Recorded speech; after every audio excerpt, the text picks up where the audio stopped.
Hello, hello.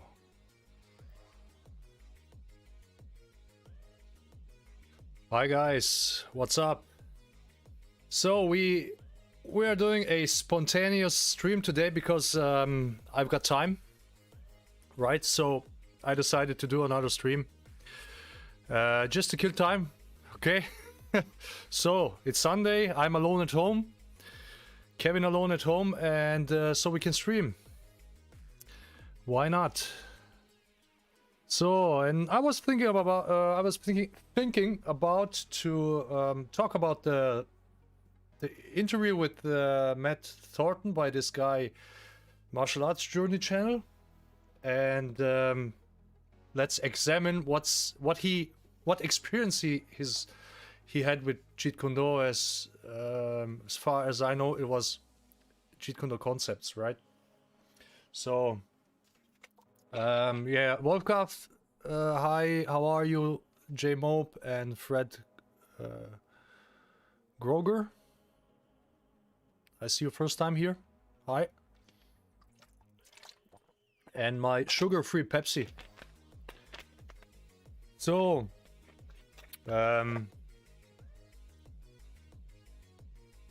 what we're gonna start about?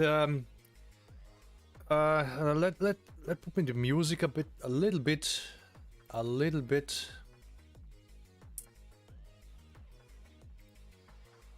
less music, so just that my ears don't go overblown and you got a bit more here. So there you go. Music is too loud, so my speech should be a bit louder so you can hear me clearly. Music there. Okay, this should be okay. If the music is too loud, just write me, hey, turn down the music. Daka, how am I? I'm okay, thank you, I'm okay. Little bit private problems here and there, but so far everything okay.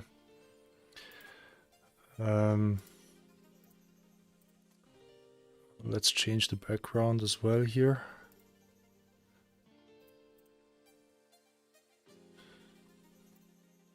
So there we go. Well, somebody was it Sunny 2009? He wrote in a comment section of a video, or I think it was about a video. He said he was talking about how Tommy shows these great drills on his Facebook site, and how he pushes his students to limit, to learn and to get faster, to get more powerful, punching, kicking, moving and everything. And he also said, well, how is it possible that someone who loves Jeet Kune Do can critique him on this or when it comes to Jeet Kune Do, right? And he said maybe it's because he's a Scottish guy or he's whatever. Okay, so I said it's probably possible then, well, if Tommy was American, that he would have been accepted much more, especially by the people in the US, because he's got mostly criticized by Americans. And maybe the mistake that Tommy did was replying to these critics, you know. So what I try to do is just to ignore the guys, because, you know, if you start to shoot back, then they say, well, look how rude this guy is, but you just, at the end of the day, you defend yourself. And the other thing is, when Tommy does seminars or he shows some stuff or anything, and then people who never did that before, or you actually couldn't see them do it before in their videos, they suddenly start to do this, but never give Tommy credit. So like, for example, I saw Tommy doing this, or I learned this from his seminar or whatever, or maybe online lesson. They then just claim they have done that before, you know, but where it's clearly they didn't, because you couldn't see it anywhere. Like 10 years prior that, they were posting videos and all just this concept stuff, you know. And then suddenly they come with sidekicks to the knees, for example, eye jabs and dynamic eye jabs and growing kicks and everything. But prior that, you just saw them doing this until then. That's standard JKD stuff, right? Which we are gonna talk about. What is the standard? What was the standard JKD before actually IFO started? Before Tommy started to teach Jeet Kune Do, as it was supposed to be taught by founder, according to many people, including Jesse Glover, including Howard Williams, and also including Ted Wong, and Mito Ahara as well, right? So the guy who wrote a few books, including the Fighting Method book. And we're gonna talk about this. And to get back, I digress. To get back to the subject, is Tommy is getting attacked from all sides, but mostly from the Americans, because in the US the Jeet Kune Do was pretty well established, as it was prior that, right? So Jeet Kune Do concepts line had Jeet Kune Do, like how do you say in English? They were the Jeet Kune Do guys. When it came to Jeet Kune Do, you ask them, right, what Jeet Kune Do is and everything. And if Tommy was American, maybe he would have better accepted. Also by many different peoples, because, you know, like, because he's European, he's Scottish, he's not even like this British, this English guy. He's this guy with this weird Scottish accent. Maybe this is some kind of psychological thing to other people, you know. Subconsciously, maybe, right? Arceus, thanks a lot, Thomas, for the info about Jeet Kune Do you've put on YouTube. You're welcome. Viet and Bull, always excited to hear about Jeet Kune Do. Nice to hear. So, let me just pick this up. Okay, so there. Yeah.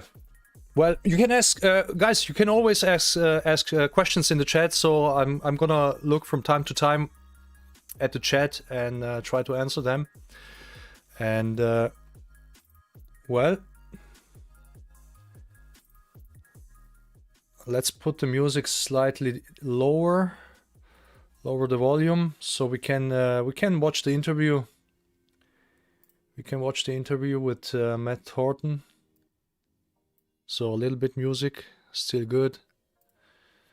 Okay, so there is the martial art journey guy. So as I understand, this guy is now, he used to be Aikido practitioner, now he is MMA practitioner, and the MMA is the absolute peak of the martial arts to him.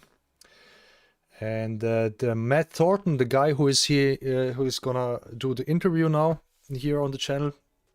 This is pre-recorded interview. This is not live interview. He's the Matt Thornton guy. He used to be Jeet Kune Do concepts instructor. He used to teach Jeet Kune Do concepts and stuff, and then he switched to MMA. And apparently, he was also professional. And now he's talking. He's gonna talk about Jeet Kune Do and how he left Jeet Kune Do and what the reasons are. So let's watch this then. Grab your preferred beverage and let's get this journey started. So, hello Matt. Good to see you. Good to see you. I'm good. We had a bit of a chance to talk, but things seem to be going well. Lockdown is slowing down. It is. We're getting signups again. Things are slowly returning back to normal, so that's good. Nice, very cool. So I said this brief introduction, the one I came up with from what I know. Many things I didn't mention because I find your background is so full and colorful. There's so many things. One more thing which is on top of my mind is that it's a phrase, I think it's on your website, that SBG gyms are in all continents besides Antarctica or That's true. which is really cool. Yeah. But my question that I wanted to start with, so let's say if somebody asks you about your martial arts background, what's your brief version of the answer? Yeah, it depends totally on who's asking. But when So I'm gonna revive it slightly forward, so we come to this Jeet Kune Do part. But there's Daka says concepts was a thing here in New York City. I studied this for 6 months, almost met Dan in Osanto, but was turned off by it, so that I dropped out a week before Osanto came to do seminar at the school. I do podcasts, what they were functional martial arts. That's what I would start with. In reality, I've always been obsessed with martial arts since I knew they existed. Like a year, I didn't really like that. Out of the military, I was going to go with Jeet Kune Do because, now mind you, this is niche. So, And from the research I had done, Jeet Kune Do seemed like the best route. Now mind you, this is in the 80s. This is before MMA and everything. But so he started and with the Jeet reason Kune why Do. I was going to go with Jeet Kune Do is He started with Jeet Kune Do in the 80s, right? because they used boxing hands, and I'd come to the conclusion that kickboxing was probably the most functional stand-up art. And they talked about Bruce Lee's philosophy anyway. Talked about fighting at all ranges, and I'd been in enough fights to know boxing doesn't work when somebody's sitting on your chest. And so that really appealed to me. And my goal from the very beginning with martial arts was I want to learn how to fight, and I want to learn what works in a fight. That's just been my interest, practical interest. Fred Groger says Rokas does not say MMA is peak of martial arts. For him, he just become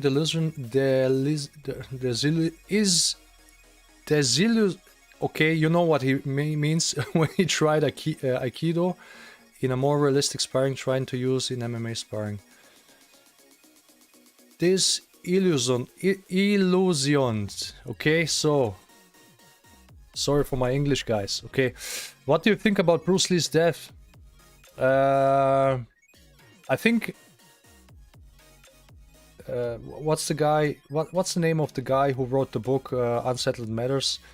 This guy has a YouTube channel and he speaks about this. He's a ex-husband of Linda's, so he was married to Bruce Lee's wife, and I think he knows the thing and two. So that's why I gravitated towards it. When I got out of the military, I sought it out. I found some instructors. Ultimately, wound up becoming an instructor and teaching it for a while. So he became in the 80s. He became an instructor of Jeet Kune Do, and that must be concepts because there was only concepts around.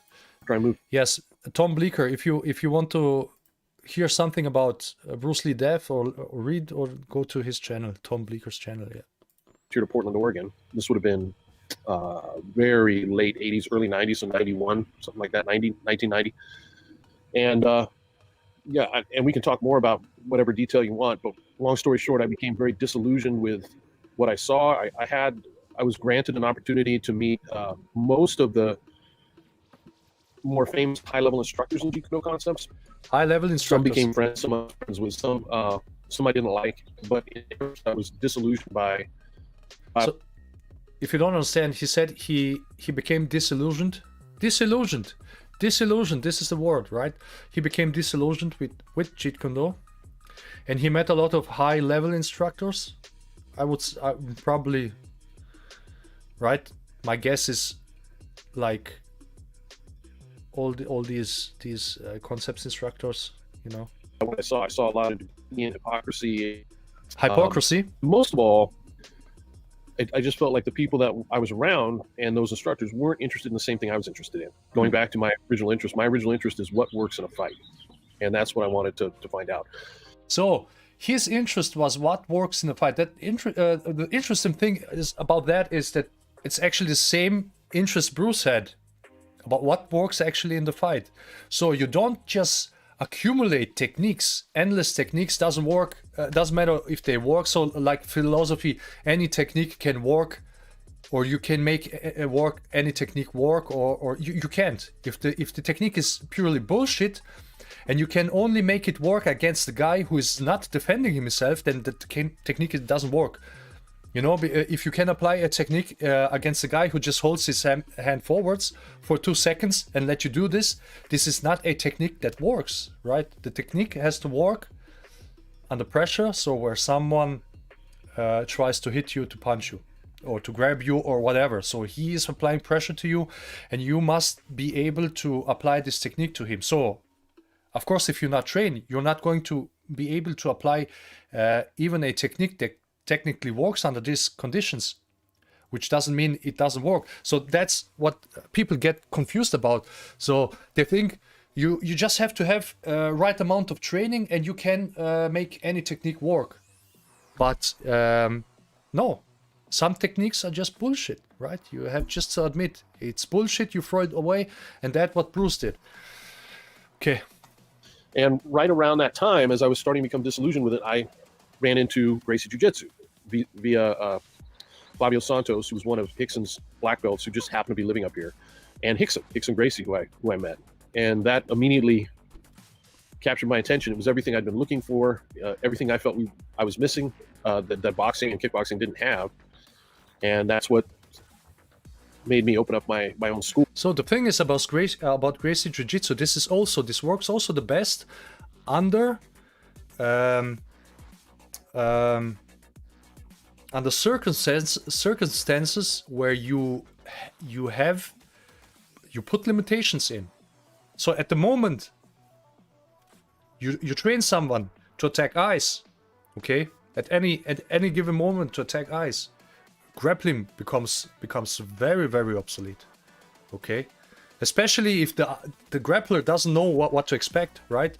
So you're in a street situation, you have let's say myself, okay, and you have the other guy who wants to grapple, and he comes close and he just wants to grab me, and he just runs into my fingers, okay?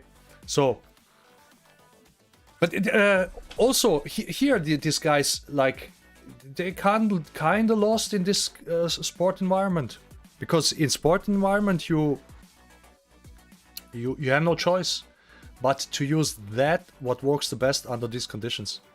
But in not sport environment, you have other conditions, so you can, for yourself, you can work, you can use things that are much more effective and efficient, and nobody is forcing you to do less, okay, or more. So that's what people would have to figure themselves out, because nobody is teaching them that. Was just to create training partners. I just wanted people to train with, and that became the beginning of SBG. Well, you mentioned, which is interesting, that you started off looking for basically truth in martial arts, something which is functional. But Jeet Kune Do sounds very good, let's say, like on paper, or when you hear about it, the whole take what works, disregard what doesn't. I'm pretty bad with quotes, but everybody knows the Bruce Lee quote. Sorry? That's a Mao Zedong quote that Bruce did. Oh, right. I think I heard you once mention that.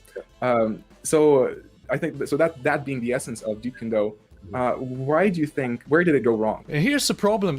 People are thinking some quotes are essence of Jeet Kune Do, but this is not. You can't take one quote, right out of the context and use this for your agenda. So you have to know the whole story behind it.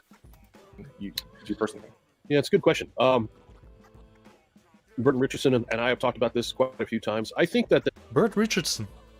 So that's the concepts guy, right? Burt Richardson, it's the concepts guy. Let me check just fast.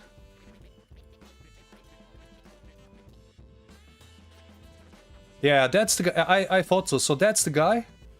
Burton Richardson. Yeah, he's a concepts guy basically. He's Inosanto's guy, right? So the natural state for martial arts, if you take aliveness out, my ultimate answer to these questions is always aliveness. If you remove aliveness from the equation, the natural state for martial arts and just about anything else is to devolve back into a set of fixed patterns. It's just the human nature. It's the way things work, and that's ultimately what happened. And when I say Jeet Kune Do is a broad, general term. There are different camps within the Jeet Kune Do community. So you had the Jeet Kune Do concepts community, which was headed up by Dan Inosanto, generally agreed upon to be kind of the leader of that group. And that was the group that I was teaching and affiliated with at the time. So he is in the concepts group. He said himself. Instructors under him. And then you had what's called the original Jeet Kune Do, or Bruce Lee's Jeet Kune Do, which were some of the guys that had trained when Bruce Lee was alive, and their focus was preserving more of what Bruce Lee actually did. And that's what we do, right? Both of them were wrong. And even within original Jeet Kune Do guys, there are differences. So there are more like Ted Wong approach, like kickboxing stuff, and then street fighting approach. It's what we do. And are wrong, but for different reasons. So the problem with the Jeet Kune Do concepts community is, I'll give you an example. Dan Inosanto wrote a book. It's actually a very good book called Absorb What Is Useful. And it was one of the Jeet Kune Do books that I liked that made me interested in the art. And in it, he has side-by-side picture comparisons of,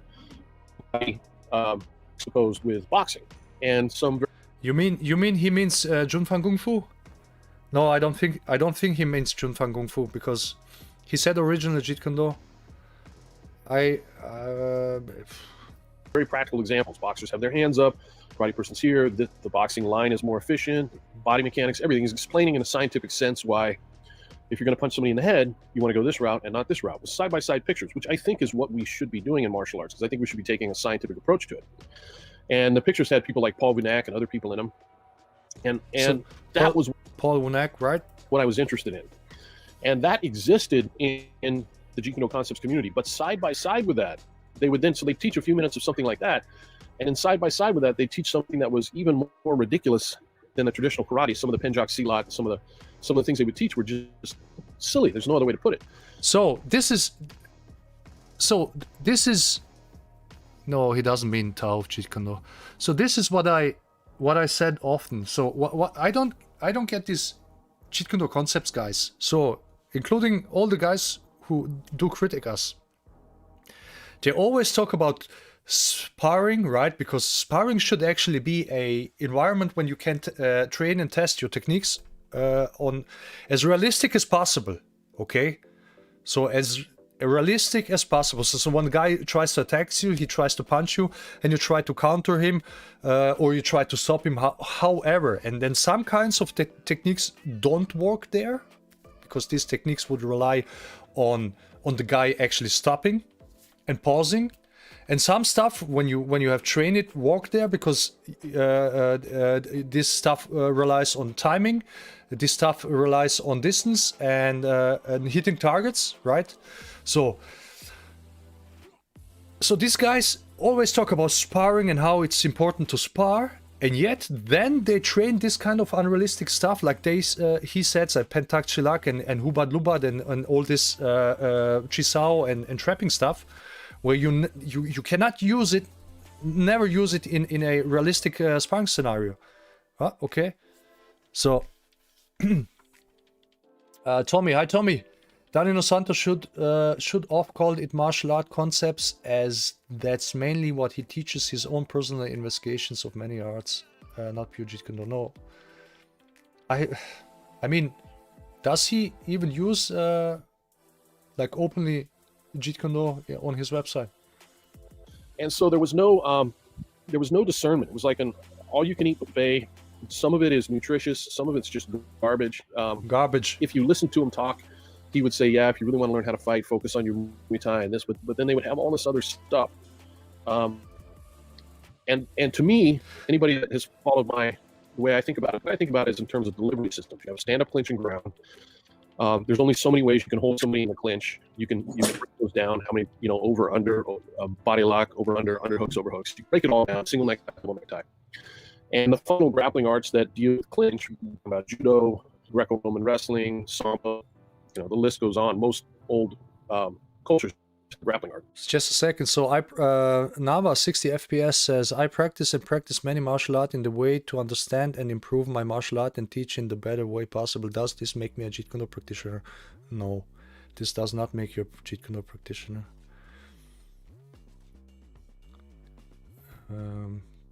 Okay. All have body mechanics, assuming functional martial arts, because there's only so many you can throw somebody, for example, do it efficiently, and they figured it out, right? And so learning the delivery system of the clinch and understanding the body mechanics that allow a small person to a bigger person to clinch, to me, is what. Same thing with ground, which is basically what the Brazilian on the ground. Same thing with standing. But that's not what it was. Instead, it was like a cultural, like I said, all you can eat buffet. There was a little bit of nutritious food and there's a whole junk food.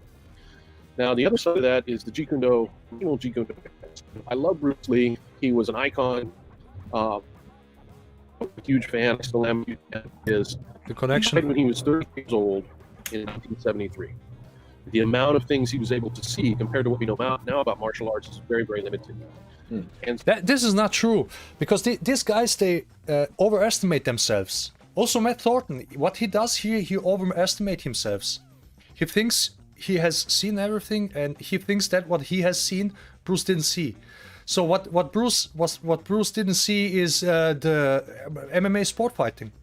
So they think this is a kind of evolution of martial arts, but what MMA is exactly what Bruce criticized.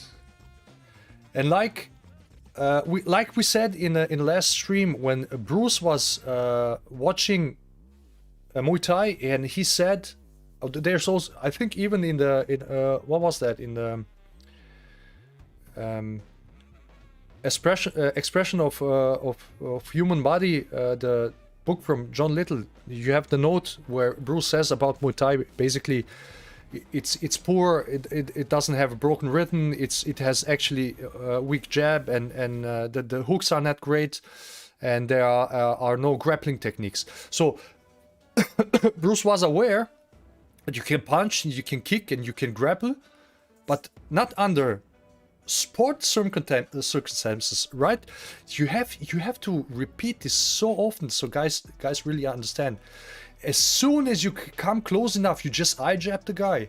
So all this bullshit grappling is not going to work. Because look at two Brazilian Jiu-Jitsu fighters, when they start the fight, they hold themselves both against the G's, right? So what's stopping them to go to the eyes at this moment? Rules. If you would apply that, nobody is going to come close and try to grab you. So he would keep distance. Suddenly now you have to have a good footwork and good kicking, striking technique. So you hit the guy before he actually can eye jab you, for example, right? So if you want to absorb what's useful, you actually need to know what's useful. Yeah, that's the thing. What you have to define what's useful.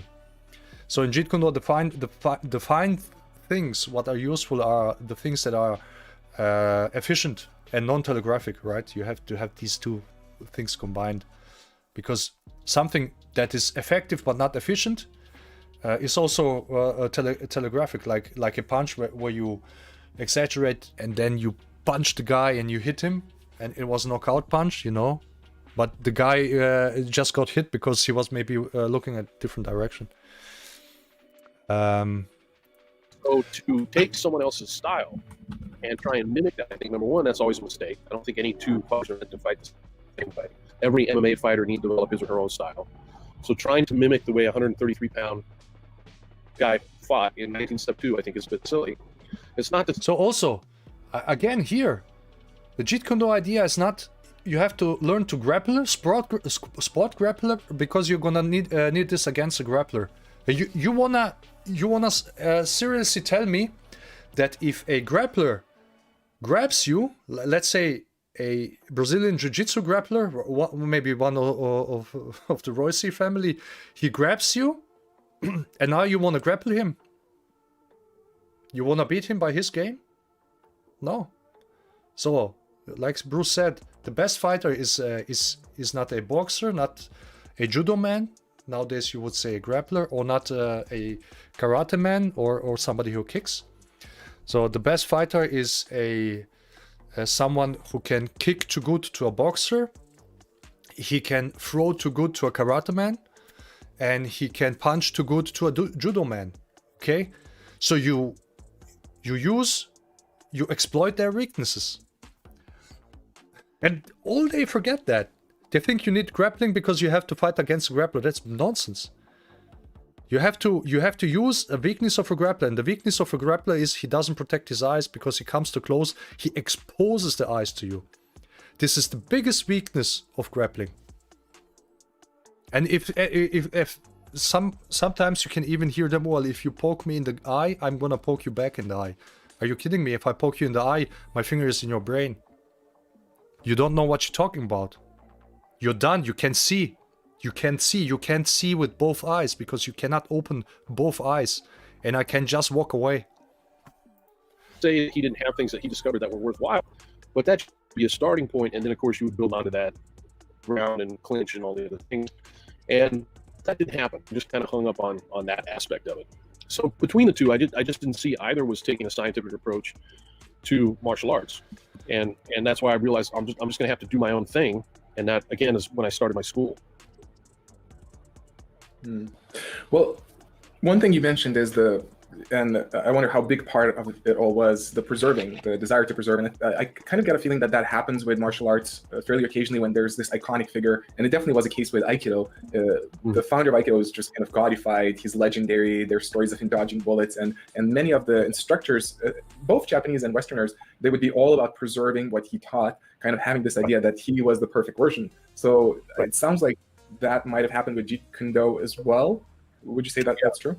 Hmm. Yeah, that's true. And again, that's what happens, especially when you take aliveness out of it. So I was actually having a conversation with one of the original, or I shouldn't say that. I don't want to pigeonhole him, but one of the very old school Jeet Kune guys who's been around since Bruce Lee was alive, trained primarily right after Bruce Lee died in Dan Inosanto's very first crop of students that came out. And they did sparring and they did kickboxing and they did some very functional things. But what I could tell when I was talking to him, what I could tell is he did not understand grappling. He doesn't understand the ground. He doesn't understand position before submission. There's some very obvious things that modern MMA fighters and modern grapplers know that I could just, and I don't mean any offense, but he just didn't get it. And in his defense, he's older and probably has never trained it that way because not capable of it at this age. But because of that, there's this idea that they focus so much on this first punch, this first strike, that intercepting strike, and the power they're going to develop in it, and then that's it. And then to me, that's like, okay, you've gotten off the first shot. That the party has just started. Now what are you going to do? Because this guy's going to tackle you. This guy's going to punch back. You're going to be on the ground. This is what every MMA fighter knows. So that's exactly the point, right? So you have, of course, to develop a strong intercepting techniques, which most of these guys don't have. Right, like Howard Williams said, most of the guys just don't have it. And if you miss, right, so you can follow up, and if the guy grabs you, oh man, I just rip your eyes off, and that's it. You're not gonna grapple the guy by his grappling rules. That's insane. The idea that you can rely on knocking someone out, and that's going to be the end of the fight, is just obviously a huge fallacy. When we have people walking around like Dan Henderson and other people who. You're not going to hit him and knock him out with a single punch, probably. And also here, they always compare the guys with the professionals. So professional who trains 7 days a week, especially when they prepare for their fights, they train 7 days a week. You cannot compare them to the guys who train 1, 2, 3 times a week for an effectively half an hour, right? So if you take a Bruce, like a guy who trained actually multiple hours a day, 6 days a week, then you can compare this. You can take Jeet Kune and train it on this level. Then you're gonna see what's the difference. Okay? So because someone like Mike Tyson who actually trains this, he can punch, he punches you out with one hit. But all these guys, the MMA guys, have very poor punches and very, very poor kicks and very poor knockout capabilities. Because they rely all the time on grappling and they miss all the training. And especially amateurs. What happens after when the guy tackles you and you're rolling around on the ground and you have to now be able to control the position? Just go to the ice. Their answer to that is, well, we're going to take out an eyeball. We're going to go after this. Absolutely. And you realize very quickly they don't understand. They don't understand that aspect of fighting. And the reason why they don't understand that aspect of fighting is because they just took it out. So guys, to tell you something, I did grappling, okay? So I used to, like when I was 26 or 24 or something, it's a long time ago. So I bought also in these Brazilian Jiu-Jitsu grappling stuff, right? So I bought books from Gracie's and I studied them and I trained this regularly with a friend of mine. And we train this mount positions, right? Full mount and half mount and everything, and how you come out from this and all the stuff. Well, the thing is, this only works if you agree on rules. So, so all the unfair attacking and everything, you have to take it out of the training so you can make it work. It's a similar glows. It's a similar like in trapping, right? Trapping relies on the fact that the guy when he punches, you block him or he blocks you, and he has to pause his technique for a second so you can do your stuff. And grappling relies also on this like cooperation of the opponent, so he's gonna stick to the rules. When they did their sparring, They clearly didn't let it go, you know, the way the Brazilians did, where two guys fight and they're going to fight until somebody submits and nobody's going to come in and interrupt. And in that laboratory, they developed Gracie Jiu-Jitsu because I've heard a story where I think Rickson Gracie or was someone. He did a seminar and there was a female attendant, and he showed the technique on her, and he I don't know how he grabbed her or something. Things Alex told me that story. I don't know if he was there, but what apparently happened is that he tried to show the technique on her, and she panicked, and she stuck her fingers into his eyes, and he was just swollen or anything. And then after that, they agree nobody's going to tell the story. Apparently this happened, so I can't tell you if that's really true, but it's interesting. Somebody told me that. Why should he lie? It's a very functional way of determining, you know, what happens in a one-on-one fight. So when you take that aspect out, that aliveness out, and you start limiting what you're allowing to have happen, so then that's, obviously but that's actually break down. what they do. So they're limiting what's allowed to happen. Okay, so in MMA, in first UFCs, so the eye attacks were never allowed. Even if they were allowed, nobody trained that. They all came from martial arts where that's not even a thing. So that was already a limitation. So, and under those conditions, that Royce Gracie, come on, tell me, seriously. Let's watch this, okay? So let's go to an example. If we can watch this, UFC 1. Okay, this is UFC 1.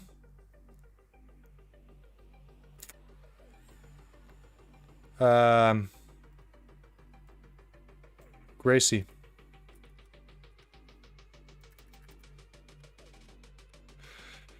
Okay, so let's see if we can find a fight. Oh, this is one. So this is the first event ever. Okay, so I'm gonna turn off the sound and let's keep the pictures small so copyright thing doesn't strike in. So, okay. Do we see a full fight here? No. Okay, let's. Oh my God! Even if I see that, so it's stupidity, absolute stupidity. But this is against Ken Shamrock, I guess. He can attack the eyeballs with his free hands, and he as well, because they're just, you know, they're just clinching like in a bar fight. So, and even Gracie can attack eyeballs. Ken can attack eyeballs, and they both don't. Okay, so if they would, the fight. Look how long it takes. Did he tap? Yeah. So next one. See here, the big guy, he could eat now. So now here, look, he comes. Look where his hands are. His hands are down here at his head position. Now you can grab his hair right in the neck. You control his head, and with other hand you stick the fingers into the eyes. So here, but no, of course he doesn't, because he's not allowed. Why would he? And now he tries to, he doesn't. Now here, so, and here again, how many minutes, how many seconds, and now he took him. So, and by the time the friends of the guy, you know, they walk around and they kick the head away, Royce's head away. So this is effective grappling, what they're talking about, and what he's talking about, and he's talking about how limitations, they take aliveness away, but at the same time, it's limited. It's limited. So Bruce was already beyond that, even like 50 years ago, and these guys are still stuck in the classical nonsense. Sparring completely out of it, which with an art like Aikido they did, then you're not going to have anything functional after probably 10 years. Very quickly, you're just going to have it's very much going to be like a religion. What you described to me when you were describing Aikido is a religion. There's a saint, and he has his miracles that he performed, and he's achieved a level that no one else can achieve. And there's a lot of hypocrisy there too, because they'll look down on people who want to understand functional martial arts. But what really... So the only way, the only time Royce got defeated is when other guys concentrated on grappling, and they became actually better grappler than he was, and then he lost his fights, and he got older and stuff. So they train grappling in order to beat a grappler, which is totally bizarre, you know, because it's the circumstances you are in the ring where the rules, they benefit grappling. Okay, I would really, you know what I would do is to take an MMA fighter, you know, the MMA, two professional MMA fighter, that are similar level, okay? Let's say McGregor and let's say the Nado guy. And I would take McGregor and I would coach him, or Tommy would coach him. So, and the next fight is going to be a no rule fight, or a true no rule fight. And the other guy is going to apply his MMA like he does. And we're gonna show McGregor how to actually attack eyes at any distance, any position. And that's the only thing he's going to do. He's going to punch and kick and attack eyes. And what do you think? Who is going to win that fight? Seriously. He is the measurement they're using for him, that he was super functional martial arts, right? He was supposed to be a super badass. Yeah. You can't be, but he was back in the day. Take our word for it and go repeat these patterns. It's religion. Mm-hmm. And I think that's pretty natural default state for people to fall into the moment you remove aliveness. So from what I understand, Jeet Kune does have an element of sparring, but is it very conditional? Well, again, broad term, right? So you have some guys in the Jeet Kune community who are great fighters, and the first one that comes to mind is Eric Paulson. But Eric Paulson is a great kickboxer who learned Brazilian Jiu-Jitsu very early on. He was doing Brazilian Jiu-Jitsu. Well, you see this guy's Eric Paulson, for example. He's a great kickboxer, but that's what they do. They do a sport fight in kickboxing. Okay, there's no attacking knees, no attacking groins, no side kicks to the knees and everything. They just do regular sport. They mix their style with sport fighting. Before I was, and Japanese shoot wrestling, which is a kind of form of MMA, right? So he has the skill sets, and you will have groups within the Jeet Kune community who will spar that way and do, for all intents and purposes, what is mixed martial arts. What I meant earlier was more along the lines of the older school, original Jeet Kune guys. It's very clear to me that they became very focused on the first couple minutes, not even that, first couple seconds of a fight, intercepting that shot and then being able to hit really, really hard. And that's a useful skill, right? But ultimately, when you're dealing with somebody who's tough, that's just going to be the beginning. That's going to be the beginning if you're fighting Conor McGregor, right? So maybe you do hit him first and hit him really hard. Seriously, who does expect to defend himself on the street against Conor McGregor? What are you, for sake, talking about? Are you seriously expect to defend yourself in the street against a professional fighter? What are you talking about? How many martial artists are top-line professional fighters? How many people of all people do martial arts? How many people of all those who do martial arts are actually professionals? And how many people who are actually professionals are actually at the top level? You can count them on one hand. And what are you thinking about? These guys are totally... I don't understand. What are you thinking about? They're gonna run around and fight against McGregor's. I mean, what you have to do against McGregor, you have to use an eye jab against McGregor. You're not going to fight McGregor with MMA unless you're professional yourself and you train 7 days a week and take steroids and painkillers before you're going to fight. Okay? What are you talking about? This is totally delusional. There's no basis on reality on that. Hard. Now you've got to deal with him on the ground or in the clinch or wherever it is. And so they didn't carry it up past that point. In the JEET KUNE concepts community, you'd have some people. So Axel said it's laughable when people claim Bruce only knew limited things compared to today. Yes, that's absolutely because they have no clue. I can punch and kick better than this guy. I bet you, and I can move better than this guy. It's laughable when people claim Bruce only knew limited things compared to today. It's like they think it's the same difference in the last 50 years as as the horse and cart compared to the modern. Yes. The major of people don't even have Bruce Lee's speed, ability to interpret or intercept, probably you want to say, or even his power. Those three things alone gave him an enormous advantage over almost everyone. Being able to read someone's intent and attack him before they got the chance to attack you is much a cheat code. Yes. They don't realize how you actually train that, and that you actually train for self-defense, where both fighters don't already jump around in a protective stance, right? So that's the one thing. They cannot leave this sport fighting mentality. Even for what is he doing in sport for? Street defense. Why isn't he using any finger jabs then? You want to end the fight and you want to go away because this is most effective.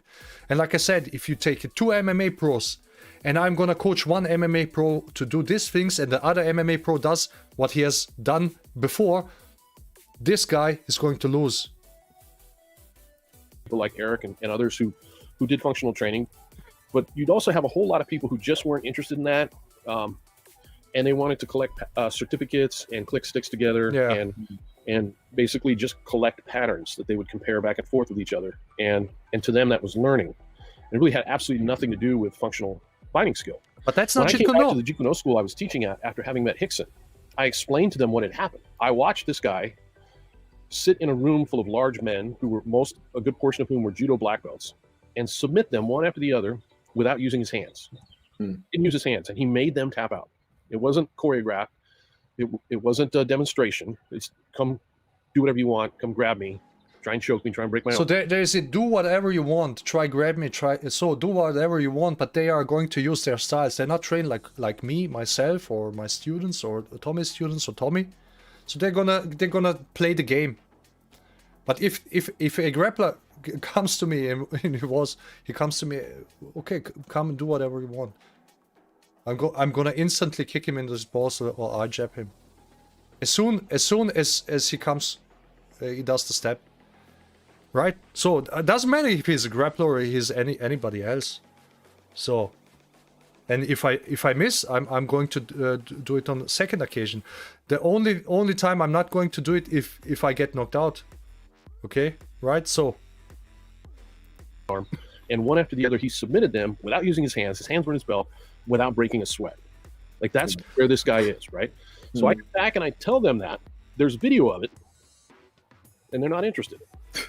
You know, they're back to a secret C-lot guru that's going to allow them to fight somebody in this. You know, it's just they're looking for that magic bullet. They were more interested in the silly parts of martial arts than the functional parts, and that's when I realized it's just not we do not share values that way. And I imagine that's a difficult thing to answer what I'm about to ask, but I'm wondering what your take. This is a huge misrepresentation of JEET KUNE, what this guy is talking about, but it's not his fault. He just has no idea because he was just he just had a teaching from the guys who do this kinds of stuff. So there are those people who are more interested in that magical bullet and these mystical sides of things. Do you have an opinion why some people are just leaning towards that so hard? Yeah, so I think a lot of people that are attracted to martial arts are attracted to martial arts because maybe they were beat up when they were younger, they were a kid, they weren't they weren't natural athletes, for lack of a better term, they weren't the tough kids. Sometimes they are, but very often you get nerdy kids or kids that got picked on. That would have been me too. Yeah, I was interested in martial arts before I got beat up in school, but I definitely got bullied for a period of time when I was in school, and that helped fuel my interest in wanting to learn how to fight, for sure. And there's a whole bunch of people just like me. If you talk to a lot of martial arts instructors, Brazilian Jiu-Jitsu black belts, I think a lot of them will probably tell you the same story. Now, when you take a kid like me, somebody like that, and you put him in a combat sport, And it doesn't have to be Brazilian Jiu-Jitsu. It could be wrestling, could be judo, boxing, any combat sport, any functional martial art, which, as you know, when I say that, I mean combat sport, because those are the functional martial arts. If you put them in that environment, after 2 or 3 or 4 years of training, you learn what you can do, you learn what you can't do, you learn to be comfortable with your body, you gain a certain confidence that can't really be faked, because it's the kind of confidence that comes from competence, the ability to handle yourself physically because you do it in the gym on a regular basis. So the allure of street fighting and the romanticizing of it, the fear of it, the fetishizing of it, that just kind of starts to fade away naturally because you're actually doing it in the gym. Interesting how he talks about people are losing fear of street fighting when they train competition fighting. But this can also be very misleading, because you think you're actually prepared for street by training competition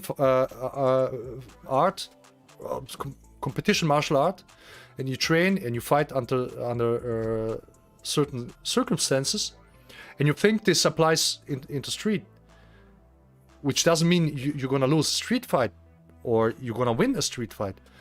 It's just the circumstances are different. So you're most likely gonna have more opponents than one, or they're gonna have some kind of weapon. So you have to be able to defend yourself as quickly as possible. You can grapple the guy and try to choke him out in 2 minutes or something like this. Kickboxers from full contact rule set K1 and Muay Thai do not use that much side kicks because the danger of counters is high. They don't use the side kicks because of wrong body positioning. So the many kickboxers use the side kick like kind of pushing side kicks. This JEET KUNE side kick is much different. But Muay Thai is pretty much square stance. You cannot use the side kick from this stance. It's basically impossible. So they concentrate on the hook kicks, or what they call the roundhouse kick, but it's basically a hook kick in JEET KUNE, right? So they kick with the front or rear leg. When they kick with the front leg, they pull it back quickly, and they kick always from the side. So from this position, when you stand like this, you cannot use a side kick. So you have to stand like this in order to use a side kick. And many kickboxers, they stand so much sideways, they push the side kick kind of in, and they don't use the side kick to the knee naturally, right? And they often they jump, right? So right, and a healthy thing, and then over time, especially if that gym, at that combat sports gym, is also filled with other mature males who, behave themselves in a manner that's worthy, that could be a great thing for kids that get picked on. That could be a great thing for everybody to learn really positive skill sets for life. Now, if you take those same kids and you put them in a non-functional martial art, whatever it is, Aikido, Wing Chun, you name it, right? Yeah. They're gonna be told they're learning how to fight. He left because by Wing people Chun. who are posturing, who are probably just like them. Let's hear this again. Whatever it is, Aikido, Wing Chun, you name it, right? Yeah. They're gonna be told they're learning how to fight by people who are posturing, who are probably just like them, but who still have never learned how to fight. And as a consequence, those guys, their instructors, and ultimately them, will wind up having to defend a position which is indefensible because it's based on a fraud. And that doesn't make people healthier. It doesn't make people more confident. And over time, I think it takes kids who may be scared and a little bit insecure, and it makes them scared, insecure assholes, right? Yeah. And so in one route, you can put them in just a healthy combat sport, and everything becomes better for them. And in another route, you stick them in the fantasy-based martial art, and it can become a real trap.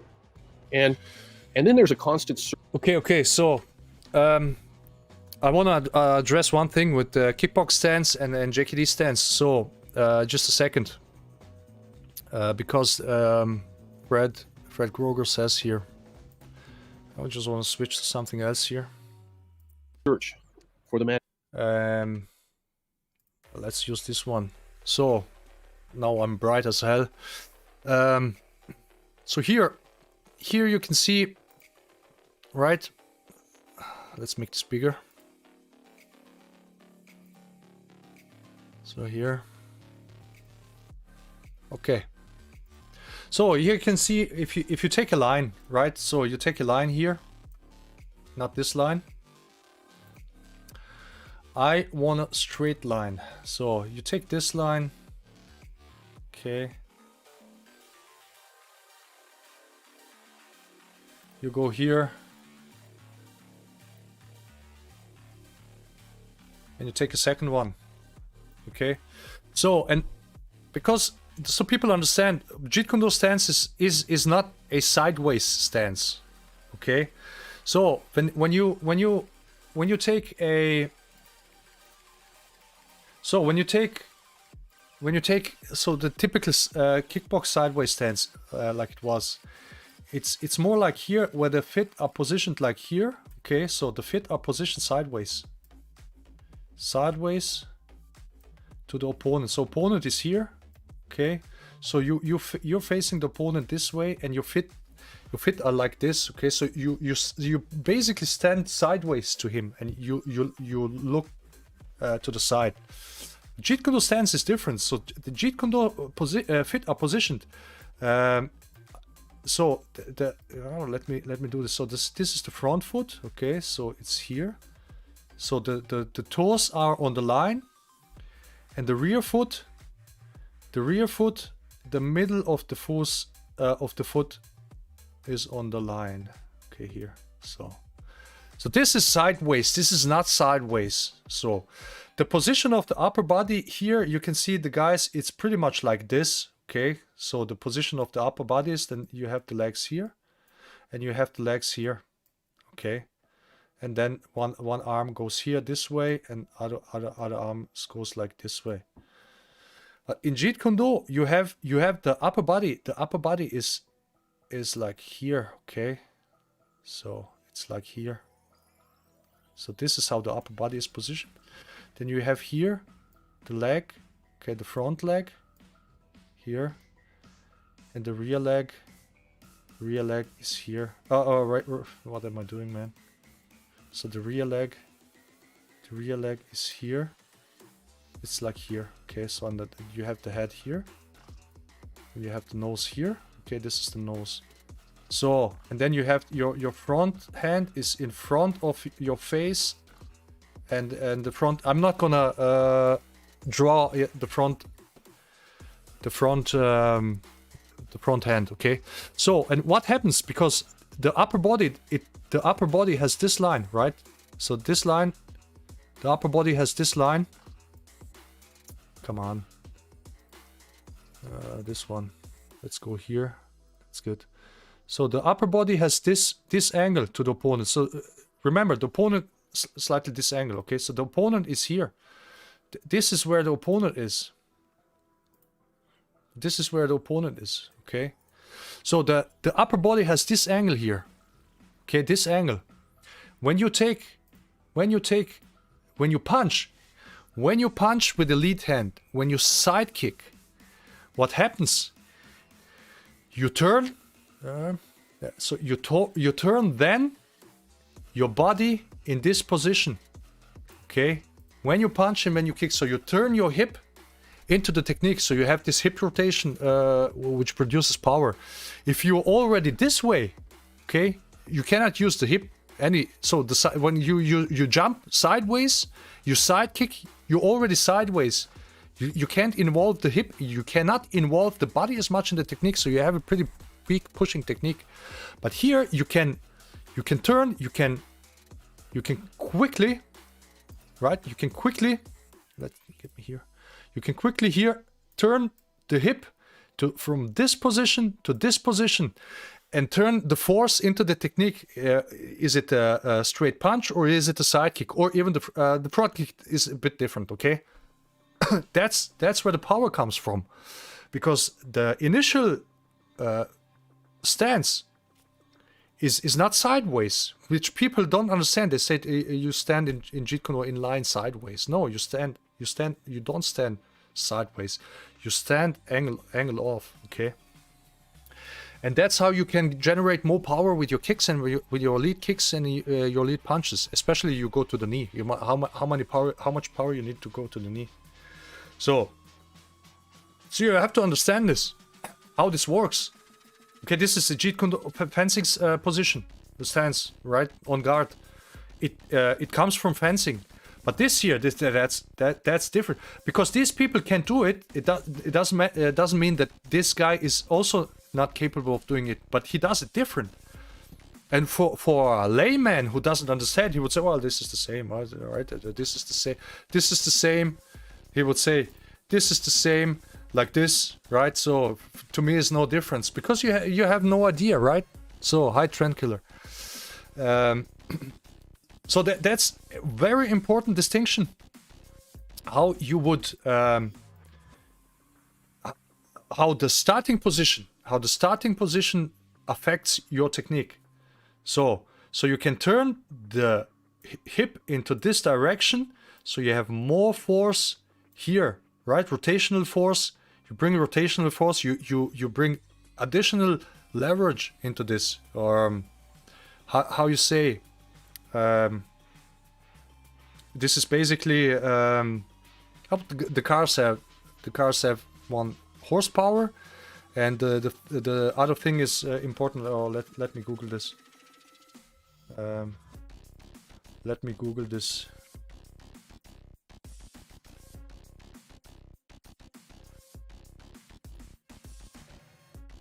There you go. Torque. Okay, right. So you bring a torque, additional torque into this. Okay, so it comes from this rotation. So you can bring additional torque and therefore additional power to your punch and to your kick, especially the side kick and the lead punch. Okay, if you don't do this, this mode, the chat mode is only for members. I don't understand. I changed it in the settings, but it's still only for members. I really don't understand that. So this you have to understand, right? So, and let's do another one. So when you go here, then you let's do it black. Okay, so when you go here, you have the line. So I'm gonna take yellow for the person. So when you then have done the side kick, okay, so then you have rotated. Maybe you shuffled, maybe you didn't shuffle, you did it static, doesn't make any difference, because in both occasions you rotate your standing leg, your supporting leg. So you rotate it, so the feet, okay. Can you see the yellow lines anywhere? Let's make it green. So you rotate, there. So you rotate your rear leg, okay. So the foot points away from the target. So, and here's the leg. Okay. So here's the leg. And then the upper body is now in line with the target. Okay. And the kicking, let's try this as straight as possible. And the kicking leg, the side kick, okay, is in line with target as well. So now, and your head is like here, okay. Your head is here, and your hands should be compact. They shouldn't be, you know, all over it around. So, so this leg is more here, but you know, I draw it here so you can see it. But it's more under yourself. It's not like you're standing like this. So the supporting leg is pretty much here. Okay. So nevertheless, and then when you would see the both side kicks from above at the end of the impact, let's say the JEET Kune side kick looks same like the kickboxers guys, but the kickboxer side kick has less power because he didn't have this whole rotation in it. Okay, maybe only the leg. Which doesn't mean that all kickboxers kick like that. Maybe there are some kickboxers that can actually turn their leg and their hip more in. Yeah, you need power to make even a knee kick work. The problem remains that you have to think about what happens when your knee kick does not kick or receive the checking defense. I have done many videos of this about how to follow up and what you do if you miss the kick, right? So you punch, then you kick second time, you wait, you change your position. So anything, you don't just stand around and I don't know what to do. That's not even a question. This is a typical question from a German forum. I would say, hey, what do you do if your sidekick misses? Or what do you do if your eye jab misses? Or what do you do if you miss with your kick to the upper leg? And even you kick to the upper leg, the guy doesn't, it doesn't get any effect because the upper leg is the strongest muscle and the biggest bone. That's no argument. You can use this argument against literally any technique. So, but, okay, this is how you generate power. And you can break a baseball bat with a static sidekick, which I showed in a video. I didn't even had to shuffle. I just did a static sidekick and I snapped a baseball bat. And no power at all, you know? I mean, in the sense that I had to to strengthen myself as much as I can. Just snap in, bam, it was snapped. As easy as that. Because the sidekick has already this mechanical alignment, physical structure is so stable and generates a lot of power. I mean, I believe you that your sidekick sucks and it's weak. But when I show you my sidekick and how you would use the sidekick, it's a lot of different. Trust me. So, okay. So when you look this from the side, right? So when you go here, so you go here. So again, wrong one. Yeah, backwards. So let's go here. Let's put it away. So, I want to show something different. Wait a second. Let's restart the music because I think it's at the end. So, where's the play button? Let's go. Okay. So we can. Oh, that's too loud. That's too loud.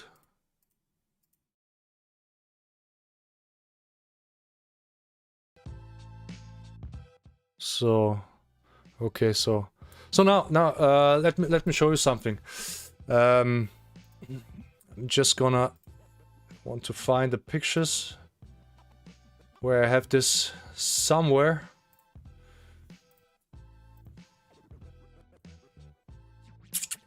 Where do I have this? I think I should be here.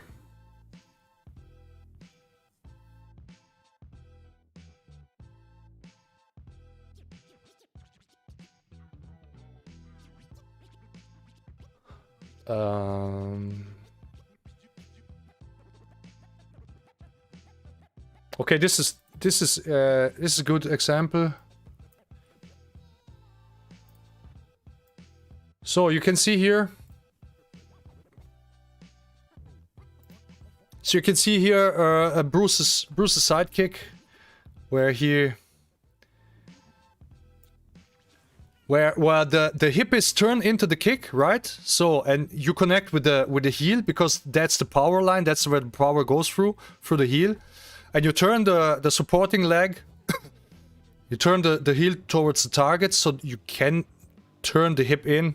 The music is too loud for me.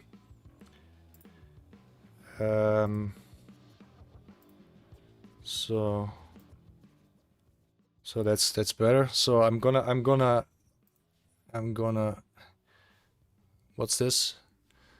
That's an hour one. Boom. So the first one is you grapple, you go down. Okay, can work. And this is far more efficient. So this guy stopped training, unfortunately, because because he stopped training. So we are here back with a sidekick and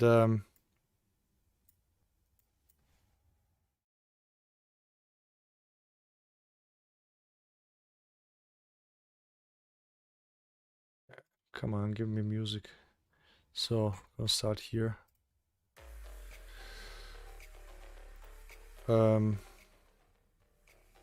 So when you sidekick, so you turn your supporting leg and you sidekick the guy either when he is retreating or when he is stepping in. Okay, so and the starting position The starting position of the sidekick is where can we see that? Somewhere I have that damn picture. I should really sort out that stuff.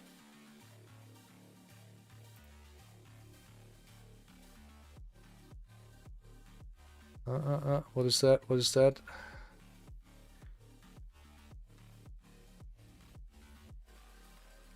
Okay, it doesn't matter. So, anyway, I did draw it so you can see what's the starting position. Of course, he's not standing around, right? But he's coming at you. So you can sidekick the guy. If he's open, you groin kick the guy. Or you eye jab the guy, or you lead punch the guy. So that's all, you know, right? Where he's coming to you. So he's presenting the targets are coming closer to you. So when he's stepping in with one leg forward, you can sidekick the knee. Does he come at you square? You can sidekick him either to the groin, or you can groin kick him to the as a front kick to the groin. Okay, you can do the lead punch. You can do the eye jab as intercepting technique. So these are the typical intercepting techniques. These four, they work the best for intercepting, while they go straight forward into the target, right? So a hook is not so much a intercepting technique. So right, you're in the self-defense situation, so you're standing in front of your opponent and you have no stance. So, and he also has got no stance. You keep your distance. And at one point, the guy launches at you. And now you go in. And you keep your distance, so you have enough time to reaction and enough time to see what target you can use. Okay, if you're too close, you're gonna get punched before you can do anything. Okay, so you don't jump around in a stance like in a ring. Okay, so that's the thing. What people forget. Okay, so let me watch something else. Maybe if you can find this.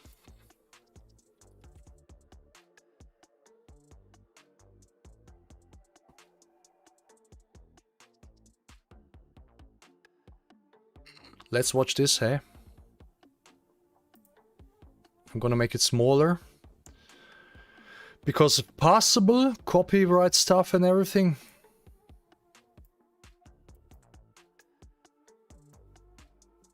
So.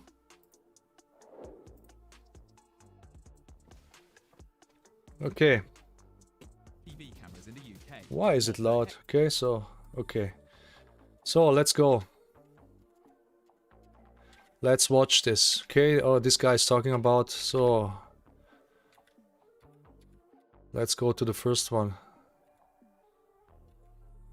So this is reality. So this is reality what actually happens. How people attack.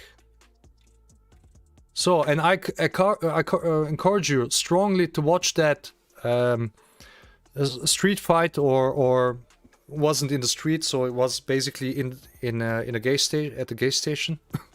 There's two professional MMA fighters where they got kicked and punched into coma by non-martial artists, right? Because these two guys didn't know how to fight in the street. And they were pro MMA fighters, so. Yeah, it is 45 minutes. Is it? This is documentary.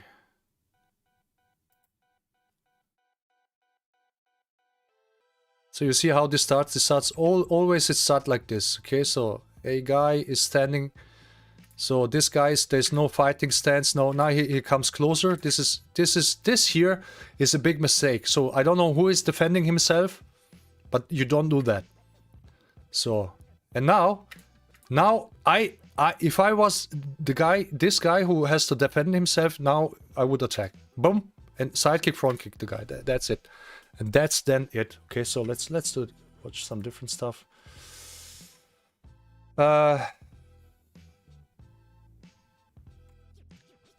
So we don't wanna watch any knife attacks. Maybe this here. Okay. So you see typical stuff. So here they are, you know, pushing around, try punching. See what's when he's coming in. So now he's got three opponents. He doesn't know what to do. So now you do your eye jabs, you do your groin kicks, right? So this is okay. These are okay here. Okay, so let's watch this. So they're clearly waiting for him, I guess. So now he's got to defend himself. Now it's too late, right? He should now use eye jabs. Boom, eye jab one guy and eye jab the other one. Okay? So he's getting robbed. Okay. He gets free, and oh, again here. 3 against 1, right? Okay, so this if he was well trained, all this could have been avoided. Just examples, guys, how people attack other people, or how people would attack you on the street. Okay? Don't get lost in some tournament fights. Unrealistic tournament fights. It never happens like this. It never happens like this. Literally never. Okay? And there's no pro that is going to attack you. You have to defend yourself against a pro. And even if you would have to defend yourself against pro, what you gonna do? Tell me what you're gonna do. You're gonna grapple them. You're gonna kickbox them. Or you better off to eye jab the guy and groin kick the guy as early as possible. Tell me, what's your solution? Give me a better solution. And you know that there's none. There's no better solution. Okay? So, guys, I tell you, Bruce wasn't an idiot. He defined eye jabs, and he defined eye jabs as, or eyes and knees and groin as main targets. These are the main targets. This means you train to attack them as early and as quickly as possible. That's what you do. And so, what if you miss? You attack, you miss the groin, you go to the eyes. You go to the eyes, you miss the eyes. You punch the guy, you hook the guy. Depends on the distance. It's no different than any other martial art. So what happens in boxing if you miss with the hook? I'm gonna hook. A boxer goes to you when somebody comes. I'm gonna hook him. What if you miss? You literally never hear this.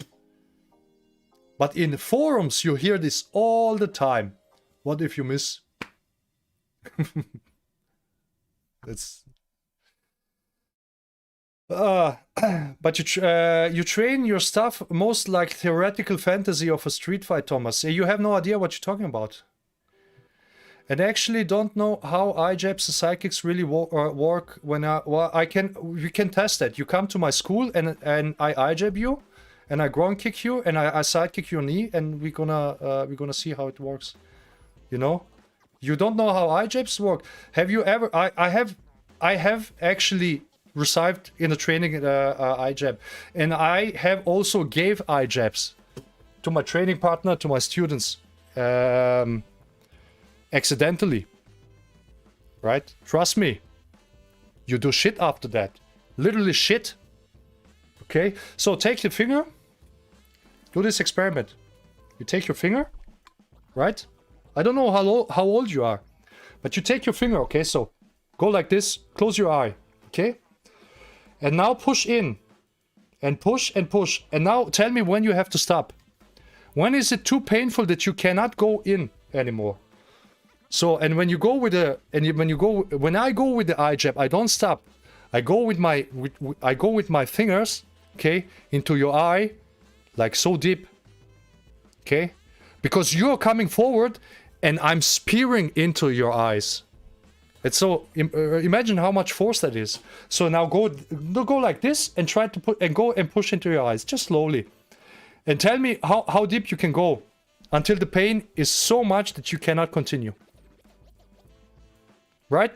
So anybody who tells me that this doesn't work, he has to post a video. I told them, anybody who tells me eye jabs wouldn't work effectively if you hit, right? Always if you hit, or groin kicks, they have to post.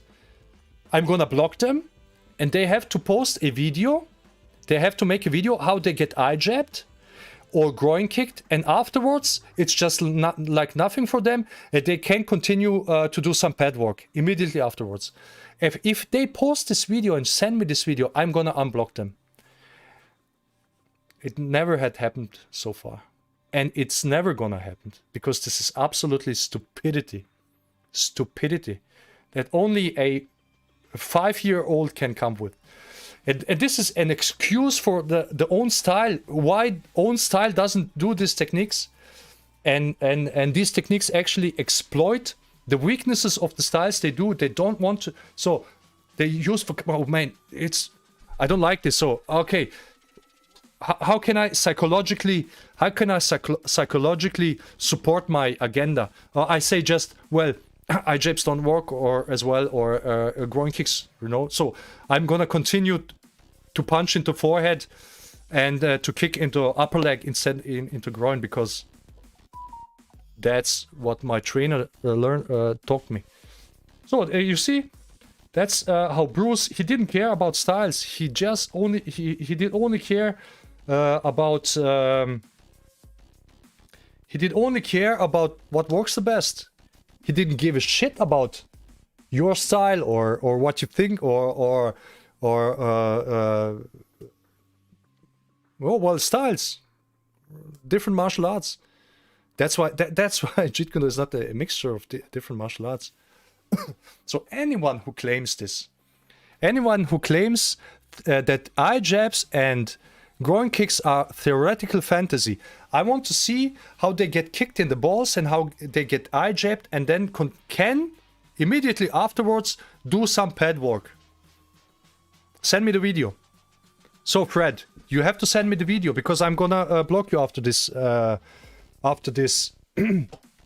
stream, because I promised anyone who claims that he's gonna get blocked unless he does the video and send me how he can just shake off these things. But I can send you a video where I get kicked in the leg and I can still continue punch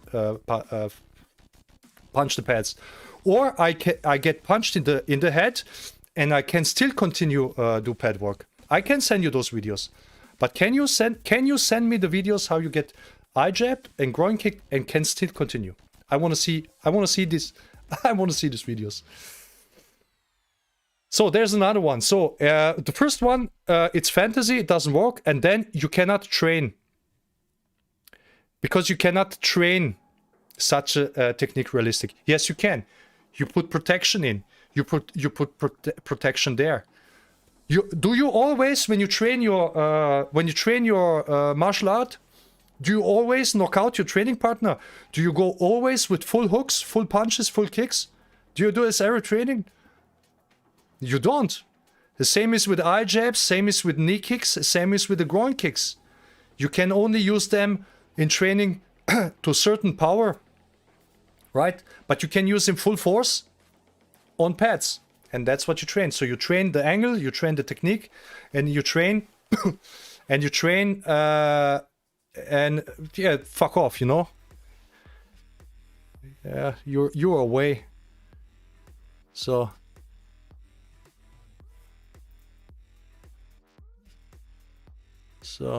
there you go, idiot. These guys are totally ignorant. So so you got cocky, you get blocked, right? There's no logical, intellectual argument against it.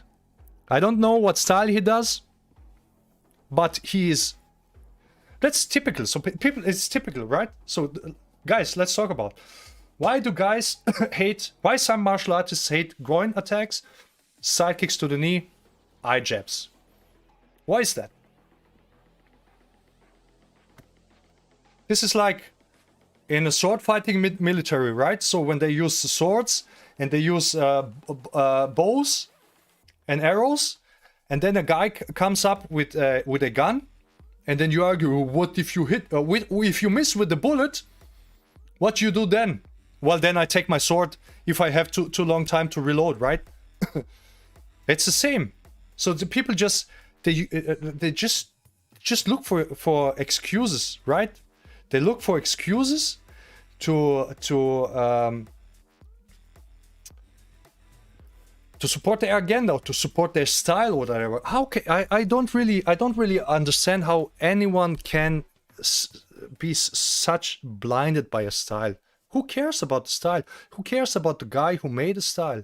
So you want to use the most effective, most efficient thing that would benefit yourself in a self-defense situation. Why would you put yourself in a disadvantage instead using the most effective techniques against anybody? Son, armbar free guys, yes. You won't miss with Paksao Lopsao against free attackers. Yeah. They never stop sport fighting with accidentally net blast eye trauma. Yes. So just look, watch MMA, and UFC, and just watch accidents, eye jab accidents, groin kick accidents, and they wear protection cups. Yeah, imagine they wouldn't wear anything. They would have probably permanent damage with so strong kicks. Daka, actually just flicking the eyes can cause damage to stop the fights. Yes, what actually happened to my training partner once, we did drills, okay? So, and I think I used those, okay? These are actually a pad, as a very light. I like to use them because I can still be fast, and they are not as big, so you can still punch through holes. And I punched him. Yeah, and you know, with this stitching, well, can you see it? You see the stitching here. I guess with the stitching, I scratched his eye. It went just like this, you know. But it went over the eye, and he immediately he couldn't continue because he was like this. Oh, he said you scratched my eye. I get how did I scratch your eye with a glow? And I looked at it.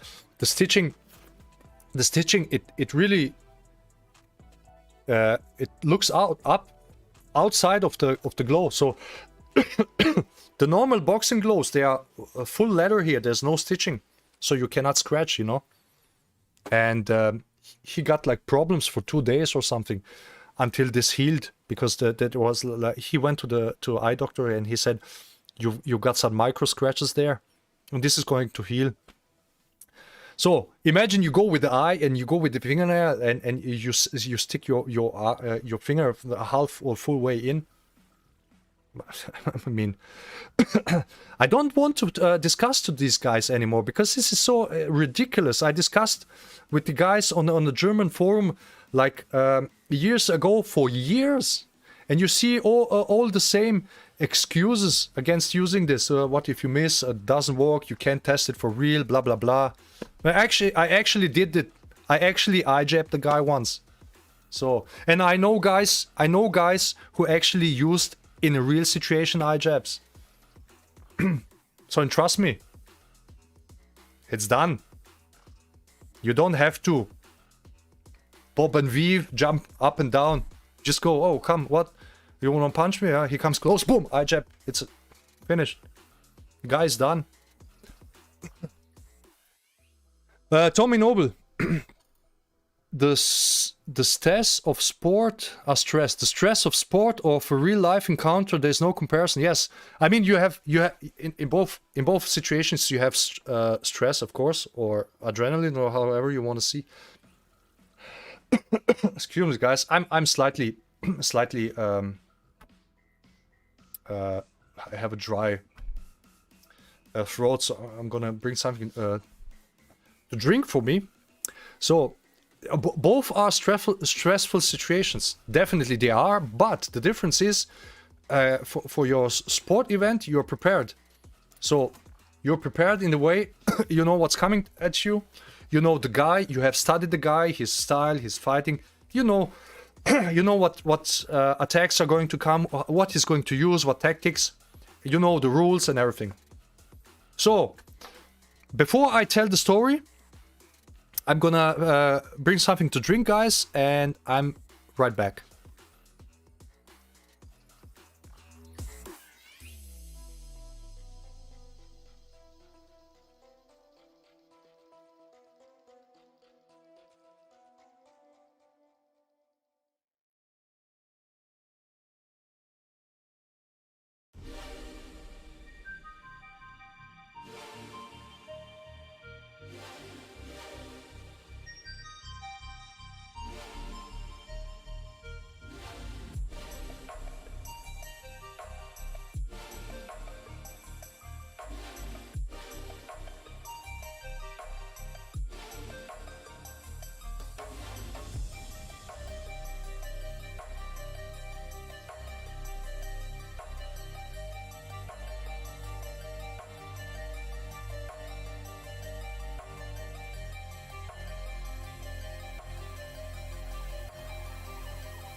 So I'm back. Let me just drink this. My sugar-free Coke, because you know I'm not so fit, according to some guys.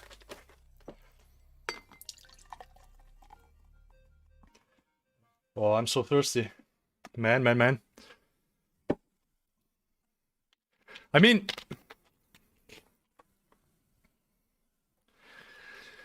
I can't believe how many problems you have when you know I'm 43. How much any injury you have, it takes just ages to recover, just ages. So the story I'm going to tell you now is what really happened, and I want one day I want to make a short movie of this this story. This happened to our group leader in Düsseldorf. He was actually, it happened to him. So the following happened. I asked him recently. I asked him about this, and he couldn't really remember. But I remember when he told me the story, like a few days after this happened, he told me the story. There are actually two stories. So I remember what he told me, what happened. So pretty accurately, like 80%. So what happened is he went back from training, from teaching, and he was walking somewhere in the near of the train station, right? So it was like a street kind of alley, so you couldn't really go left and right or something. I'm not really sure, so it doesn't really matter. So what happened? He went there, and he was walking towards three guys. So and they were, you could see from he could see from the distance that they were drinking beer, you know, and they were like just standing around, nothing special. So really typical like movie stuff situation. And And he saw how one of the guys, he looked at him, and then he looked at his friends, and he did that. He did this, so like, look, somebody's coming. And at this moment, he already knew there's a trouble coming. So now, when you say, how do you know when to fight? And this is a typical. So you have to know to read situation. That this is a situation where you clearly see how one of these guys is pointing at you to his friends. Why would he do this? Well, certainly not to ask what time it is. Okay. So, and he thought, okay, I'm not going to change my route now. I want to go home straight through. And when he was coming close to them, one guy just stepped in front of him and didn't let him pass. Okay, so but he kept distance, and he had his training bag in his head, in his hand. Okay, in holding. And the way he is, he asks, "Do you want to have some problems?" Something along this lines. In German, it's different, but I tried to translate. And he had his bag at the ground or in the hand. I'm not sure. And at this moment, a guy launched. The guy who actually stepped in front of him, he launched at him, and Michael, he straight lead him. He used the straight lead and punched him into the chin, and the guy was knocked out immediately. He just went on the ground. And the second this happened, the other guy came, and either he did the same or he did the groin kick. But as far as I know, either he did the straight lead and the groin kick on the first guy, and then the groin kick on the second guy. Something like this. But they both were knocked out, and they were on the ground. 1 or 2 hits and 1 hit at the other. So it was finished. And the third guy, and beside them there was like a huge round. How you say? Let me see how you say this in English.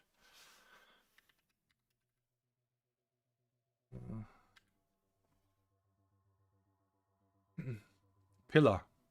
Okay, so there was a huge pillar. You know, there's these huge pillars where you can stick advertising posters on it. This kind of stuff. And he said the third guy, he went behind it, and he was thinking, he thought, did he run away? And he picked up his bag. He wanted to walk further, and then he received the kick from behind.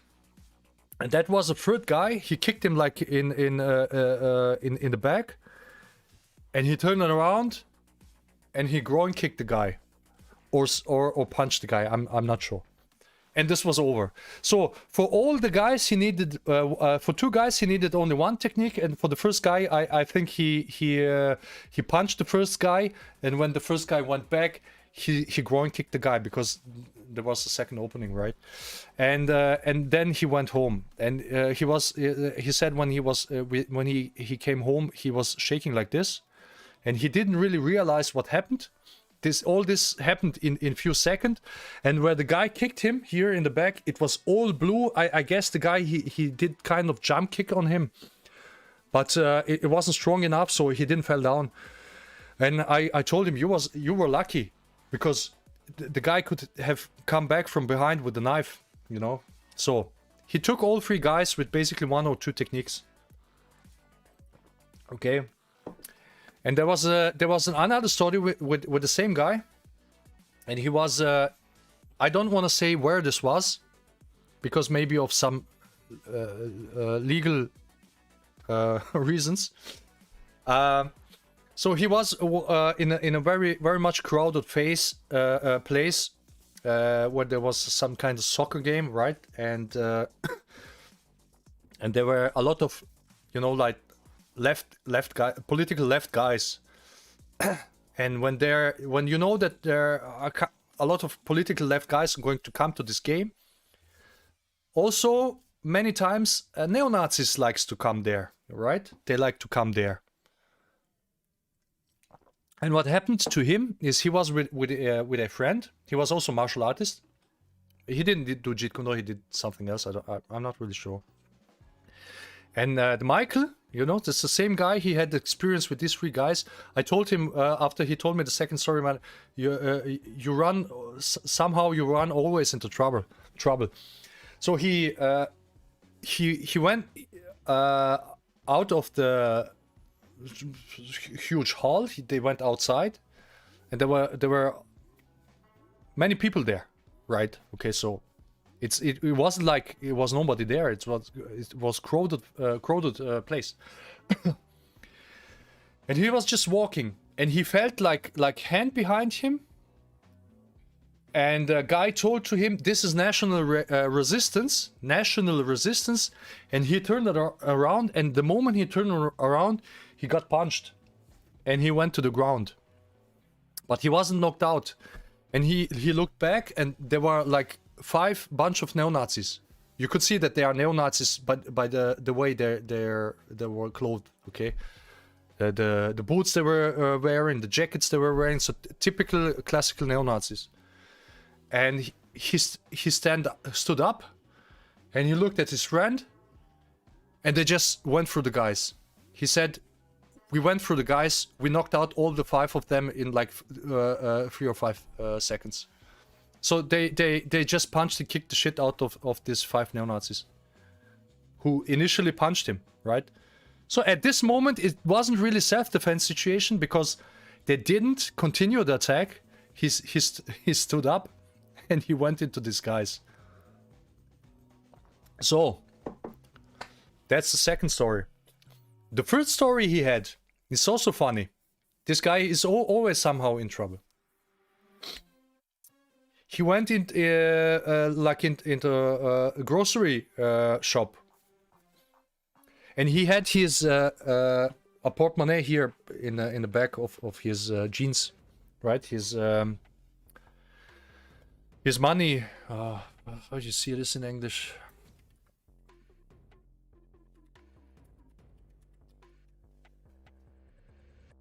A wallet. Sometimes I just forget words. I know them.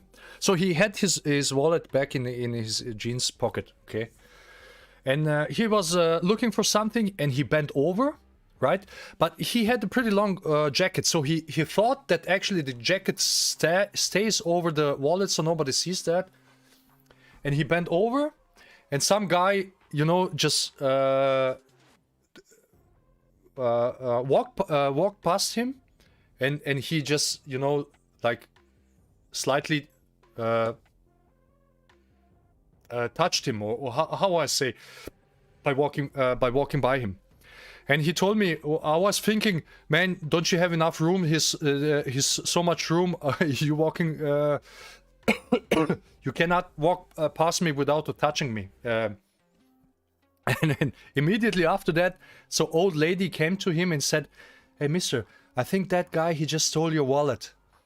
But this guy who actually, you know, walked beside him, he stole his wallet, and he was pushing him, so he didn't feel how the wallet came out, and he went with the hand behind his jeans, and the wallet was away. And he looked at the guy and went to the guy, and he told him, "Hey, I know you just stole my wallet. Give him my wallet back, and I'm just gonna forget the whole stuff." And the guy was just like, "Hey, you wanna have problem and blah blah." He said, "Give me my wallet, and we're gonna forget it." And the guy just started really to get, you know, annoying or like threatening. And Mike, he just punched him on the nose, and it was blood everywhere. And they called the police, and he really had the wallet, okay, right? They called the police, and Mike told the story to the police, and he said, well, the guy had not just one wallet, he had multiple wallets inside his jacket, and also a few cell phones. So he wasn't the first victim. And the police officer said to me, "Hey, good job." And he punched him with a straight lead in the face, and there was blood all over. And the guy he was basically knocked out. He wasn't like knocked out that he passed away, but he couldn't do anything. And it was just, straight lead is a strong punch, man. If you punch the guy here, if you punch him here, it's knockout. If you punch him throat, you put all your body weight behind. So that's the story with Mike. He basically took in total like 8 guys out, and he needed just only 1, maybe 2 technique for each of them. So, and 5 of them were neo-Nazis. Okay. And there's other guy I know. He's also a JKD teacher. One of our guys. He had other experience. He was attacked by a different guy. It was a guy who he knew, but it was kind of they were kind of disagreement. They knew each other, but they weren't friends. And the guy, he just launched at him, and he broke him on the ground, and he was on top of him. And our guy, he just went straight into the eyes of the guy, and that was it. And I think the other guy, although he was the guy who was first attacking him, he called the police, and I'm really not sure what happened after there. But that's when one of our guys used the finger jab, right? And I used the finger jab on a situation where a guy, I told you the story already. He just wanted to see how fast I was, and he was a Brazilian Jiu-Jitsu guy, a blue belt, and he just stepped in, and I jabbed him. And that was it. Okay, so. Okay, so 3-4 stories, guys. You can hear, and a student, my training partner Fabian, he defended himself twice. One time against 3 guys, and another time against 1 guy. And when he defended himself against 3 guys, he only used kicks. And the police was in close by, so the situation was, you know, like disrupted by the police pretty quickly. So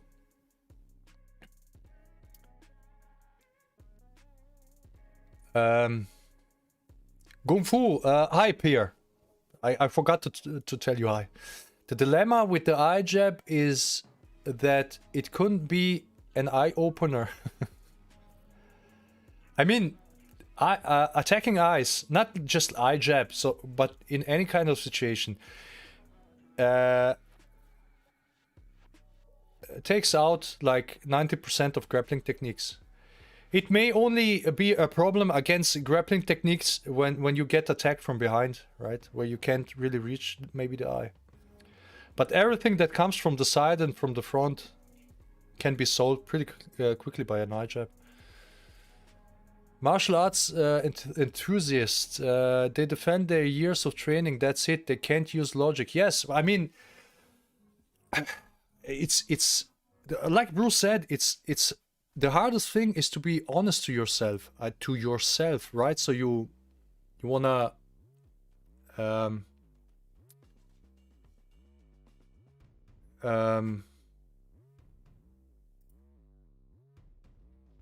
you won't lie to yourself. So like all the years of training is not more or less just for nothing. I mean, no training is for nothing. If you see it in a perspective from like staying healthy and everything, okay, right? But if you go to a karate class and you say I want to do this for self-defense, I'm not sure if you're right there then.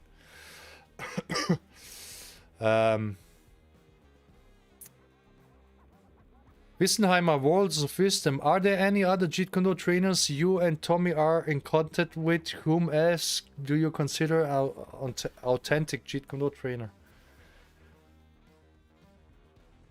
Well, I consider the most authentic Jeet Kune Do trainer are all from our organization, right? But there are some others that I don't know how much they qualified, but you know, there are some original Jeet Kune Do guys. But what most of them lack, either like they don't never attack like main targets of Jeet Kune Do. When you incorporate main targets in Jeet Kune Do, which are the main targets, it's at the core of Jeet Kune Do. It should change training a lot. And when you don't do that, I have a really huge problem with that. And then the others are pretty much stuck in Wing Chun. Okay, cool. And then you have the concepts line where they're mixing everything.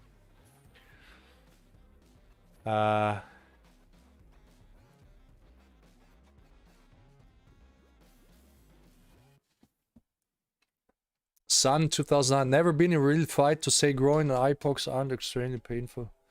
I don't think you need you need real fight experience to know that. It's just like saying a bullet to the head isn't you know, like game changing if you haven't really shot anybody in the head, right? So it doesn't make any sense. Trend killer, they think it's dishonorable. There's also aspect there. It's interesting. So you have different arguments against it. The one argument is it wouldn't work, and then the other argument is dishonorable, and it's like too dangerous. It works too well.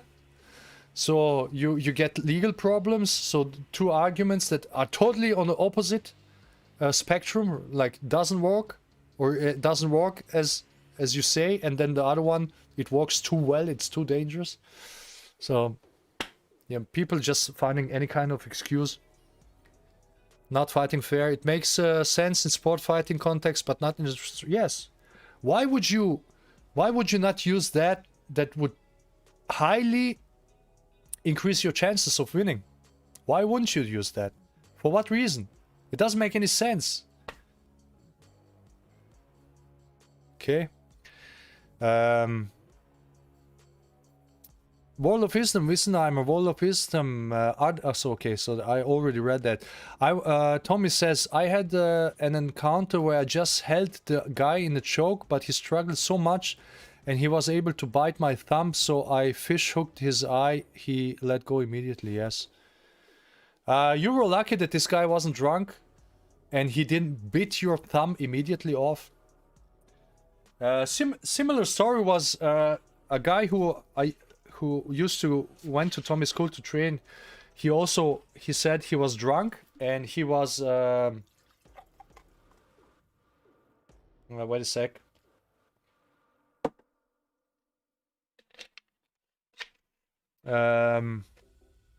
He was hold in a you know, like in a Nestlin choke by his friend, and he was drunk. He panicked, and he eye jabbed his friend. Okay. And he didn't realize really what he had done, but his friend, he said his eye was black.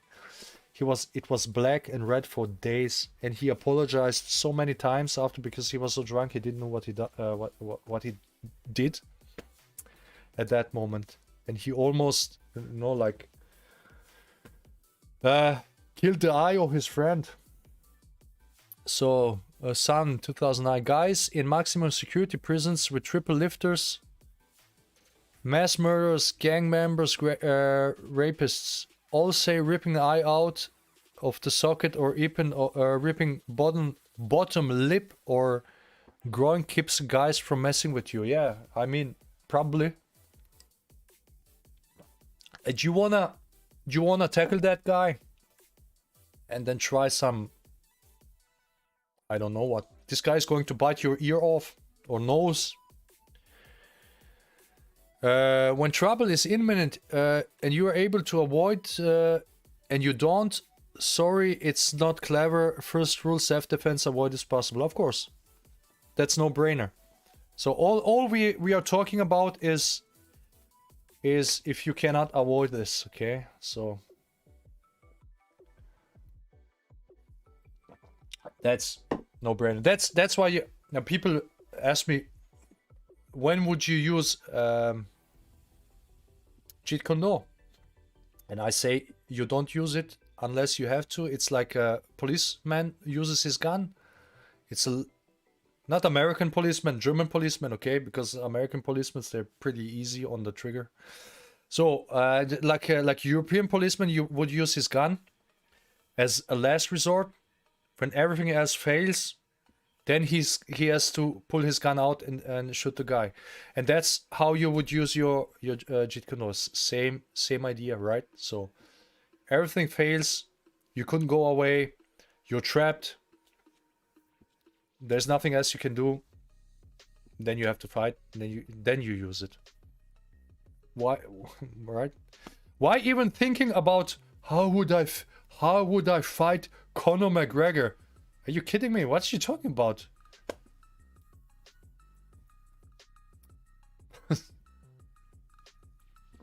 Of course, if you should have by any chance 1 to 1 trillion chance an encounter with Conor McGregor in the street where he is going to attack you, use iJab. Right? What do you want to do? MMA? There's no argument against it. No. In no realistic situation, there's no argument that can argue not using this. The only argument is, oh, well, I go into competition. That's the only argument. Gung Fu. Which of Bruce's original students would you consider train and taught Bruce authentic Jeet Kune Do after Bruce passing? Yes, it's, well, Jesse. But not Jeet Kune Do, but that what he learned. Maybe Howard Williams. And, well, I don't know about Ted Wong, right? So to some extent, yes. Body mechanically, theoretically, he was very knowledgeable. But he talked it too sporty-wise, okay, right? So no groin attacks, no eye jabs, no side kicks to knees. Always upper body kicks. Upper body kicks and typical like kickboxing tactics, right? Which, if you're good at this, you can also make it work, right? So don't get me wrong. But it's not as efficient and as effective. Yeah. So that's what I would say. Howard Williams was talking about Bob was this guy who played in Chinese Connection.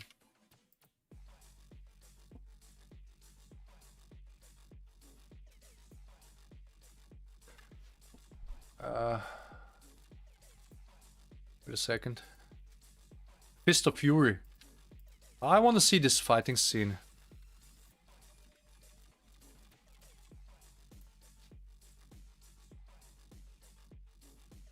So. This one. Final fight. This guy. Apparently he was pretty good at Jeet Kune Do. Bob Baker. Yes. Wait a second. I just got a...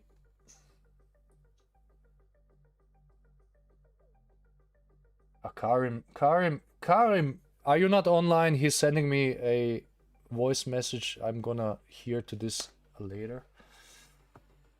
Bob Baker. This is... I think this is Bob Baker, right? So, this is Bob Baker.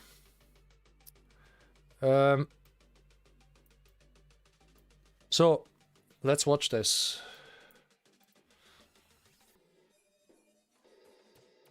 So this, what?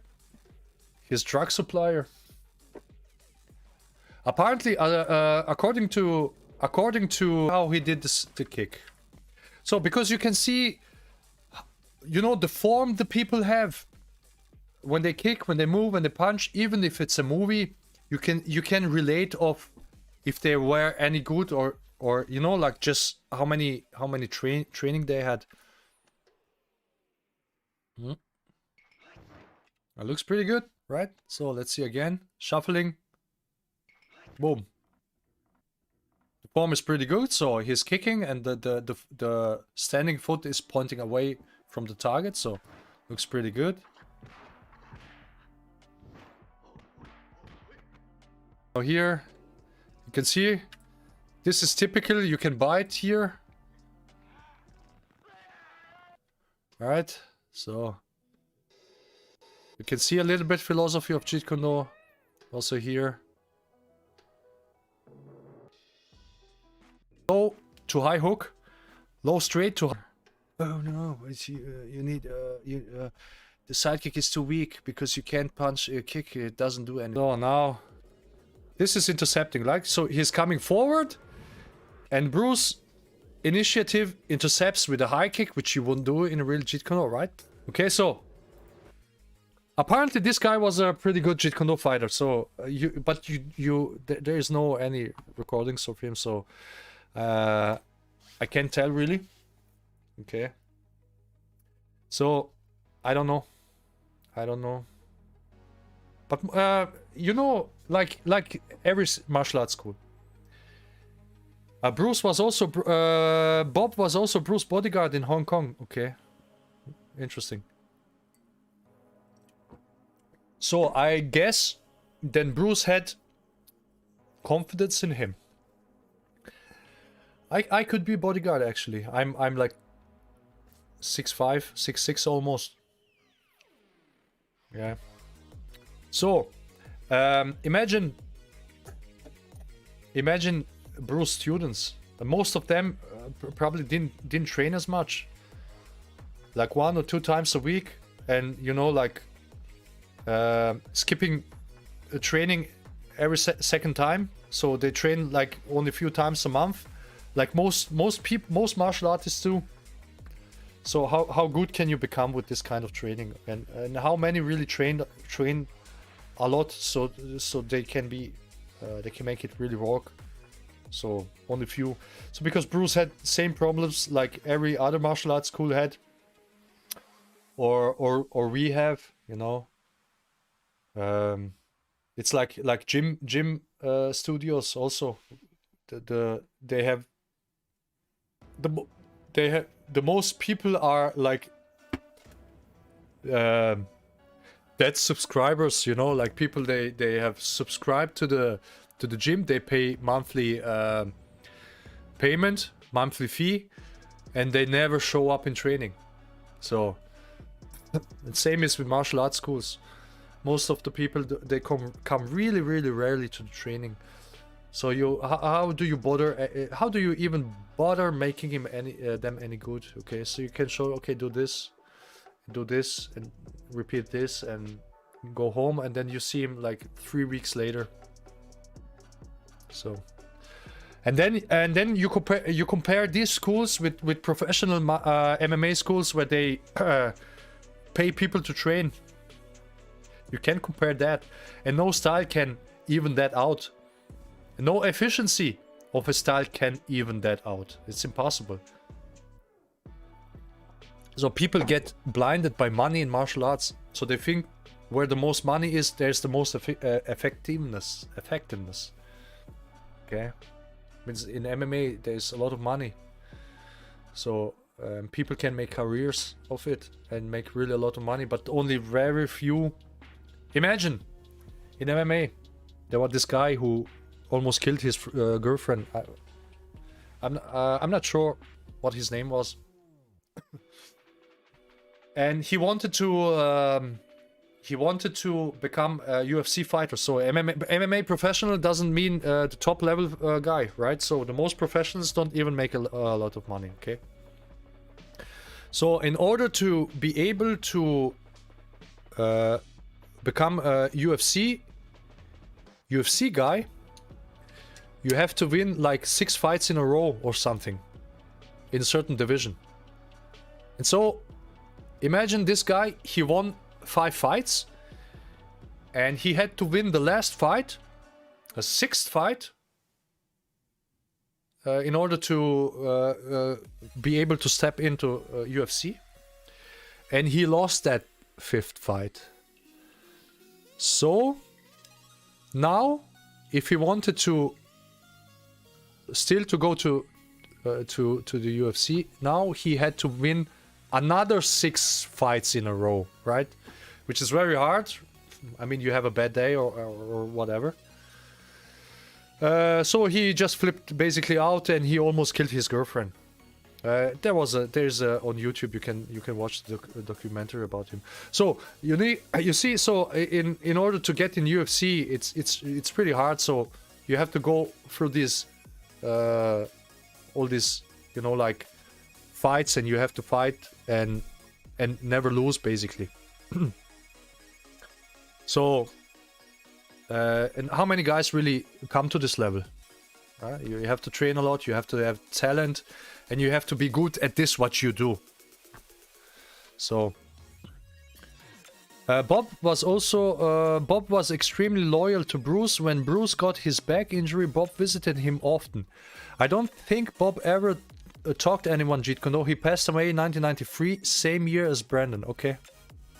Okay.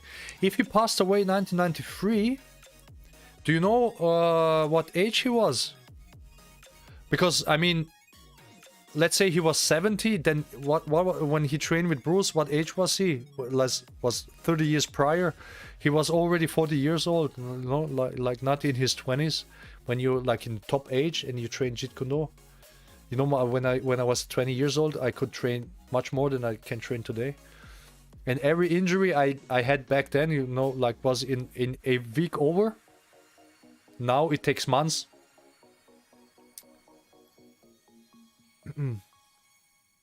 Too bad Tommy never met him. Yeah, I guess.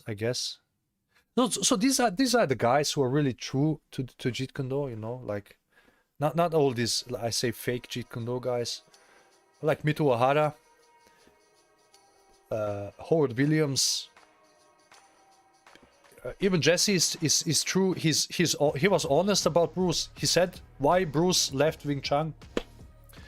Even though Jesse himself never left Wing Chun entirely, because non-classical Kung Fu has a lot of Wing Chun training in it still. Although Jesse said once to Tommy that 2 hand Chi Sao is useless. 1 hand Chi Sao was better, he said, because you're never gonna use when you get blocked, your 1 hand gets blocked. You have to know how to deal with this only with 1 hand. So, I guess even Jesse saw a lot of limitations when it comes to Wing Chun, and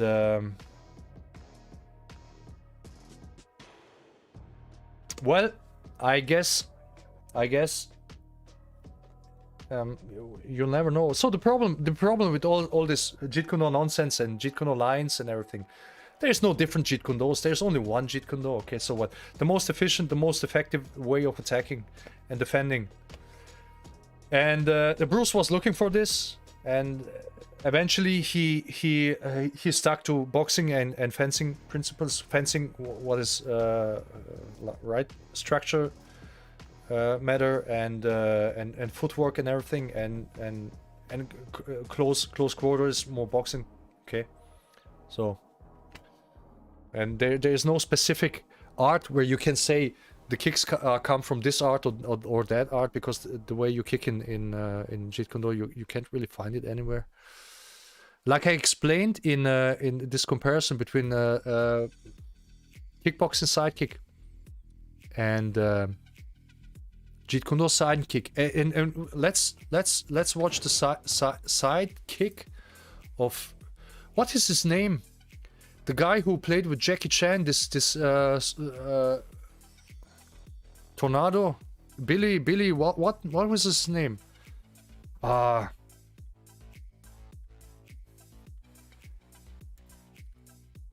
Billy, no, what was his name, guy? Come on, help me. Not Bob Baker, not Bob Wall. Did I say Bob Wall? Bob Baker. I know, Bob Baker. What was his name? Kickboxer.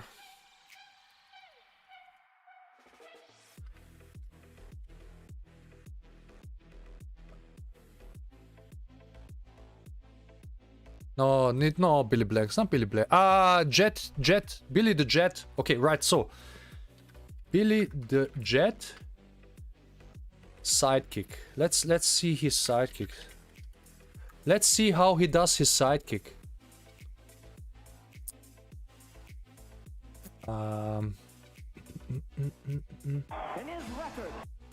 So, wait a sec, guys. Here.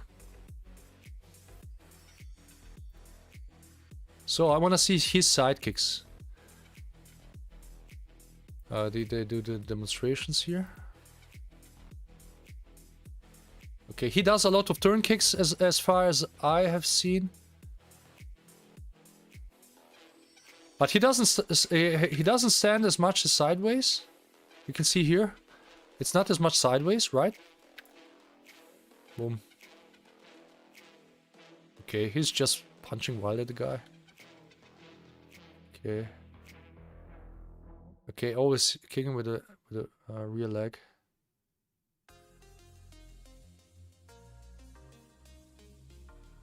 Ah, that's when he was really well trained.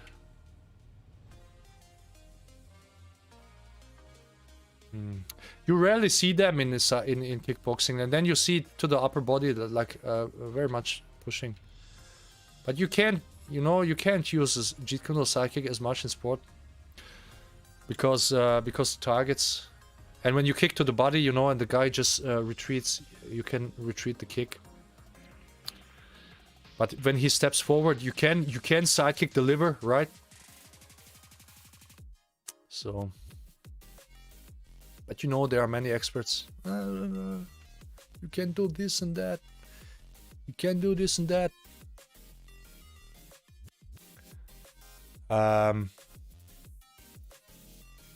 So, Billy Blanks. Yes, Benny.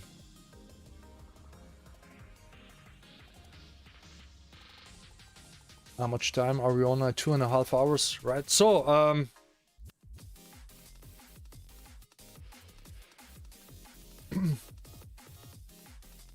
so when it comes to kicking in Jeet Kune, you can kick upper targets, definitely. But when you kick the upper body, the side kick can be caught easier than when you kick leg, right? So when you kick the leg, you can't grab the side kick as easy. And so when the guy steps in with the leg with the step forward, you can easily side kick this leg. It's so easy, especially when he doesn't know that it's gonna happen. And how does he know in a street fight? What you're gonna tell him? I do Jeet Kune, and if you step in, I'm gonna do the side kick to your knee. Watch out. So even if you tell him this, he's probably not gonna know what are you talking about. What is a side kick anyway? Okay, so people always talk about stuff as if they would, you know, they stand in front of me somewhere in a train station or subway, and they don't know it's me. And how they gonna know? How they gonna know what I'm going to do? How I'm gonna defend myself? They always compare. You have to fight this guy. Why? Is he going to attack me in the street? Guys, this is like military. You learn the most effective tactics and techniques. Benny Jit was a real fighter, fearless in his matches and unbeatable. Yes, I know. Great guy. I feel Benny did not have the depth that Bruce had. No, nobody had. Benny the Jet.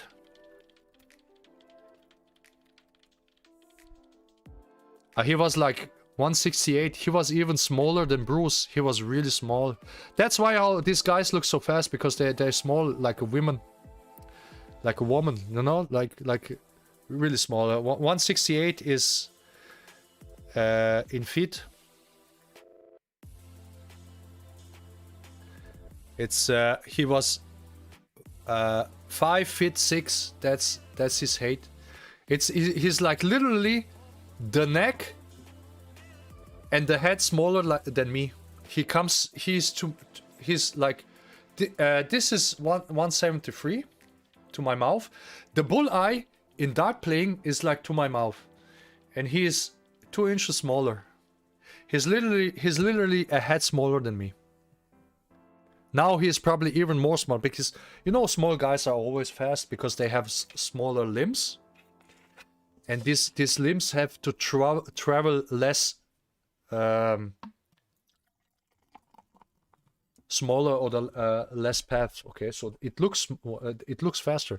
Even the hands or the feet or the hands don't travel faster than, let's say, my or from bigger person, but they have to travel less because, you know, they're it's like in a bench press. When I bench press, you know, I have to move the weight longer distance than a small guy. He's earlier finished than I am, and same is with punching, kicking. He's got to be closer to reach me, but his technique takes less time, and it looks faster for the reason. Okay, so let's put different music in. Different music, guys. Come on. So, what does? No, not this one. So I wanna stream beats by. So, what does he have? He's got here something different. What is this? Arcade Pixel. What is this? Okay, this is like video game music. No. Candy Shop. What is Candy? Bounce? Okay. Sounds already good. Let's take this.